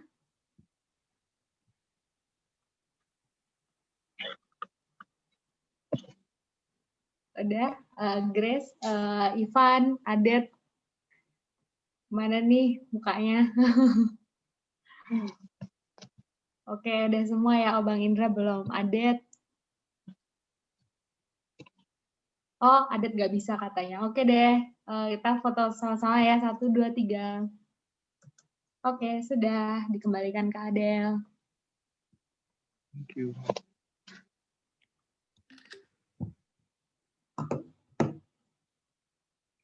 Masih mute. Adel masih di mute, Adel. Oh iya, oke. Terima kasih sekali lagi buat Bang Jimmy, buat sharingnya, memberkati banget. Dan juga antusiasme teman-teman sekalian, sangat antusias ya bertanya tentang dunia kerja yang mungkin nggak akan ada habisnya, sampai nanti kita pensiun baru tahu nanti ya endingnya seperti apa. Persekutuan doa ini sudah selesai, kita akan tutup, dimohon untuk Kak Ling untuk menutup dalam doa. Mari kita berdoa. Kami bersyukur malam hari ini kami boleh memakai satu kesempatan yang baik untuk terus boleh membuka diri kami dan memperkaya banyak hal yang Tuhan izinkan terjadi melalui abang kami, Bang Jimmy, yang sudah memberikan yang terbaik juga untuk kami, adik-adik, dan terima kasih juga untuk ruang persekutuan ini. Kami sungguh bersyukur Tuhan, biarlah kiranya ini boleh terus saling menajamkan akan tugas kami, panggilan kami yang Tuhan percayakan kepada kami. Terima kasih malam hari ini kami akan beristirahat. Biarlah Tuhan juga boleh menyertai, memberkati, melindungi kami. Esok hari kami boleh menyambut hari Sabat yang Tuhan sediakan. Terima kasih untuk rekan-rekan juga yang sudah boleh mengambil bagian dalam pelayanan ini. Kami mengucap syukur dan kami tutup persekutuan kami pada malam ini dengan penuh syukur karena kami lakukan semuanya ini di dalam nama Tuhan kami Yesus Kristus. Amin. Amin. Oke. Kalau begitu kita tutup. Bye-bye. Yeah. Ya, gimana sih biasanya tutupnya? Gue bingung. Iya, terima kasih semuanya. yang sudah join malam hari ini. Sampai ketemu di persekutuan berikutnya. Selamat hari Sabtu. Tuhan berkati. Hari Sabtu semuanya. Ya.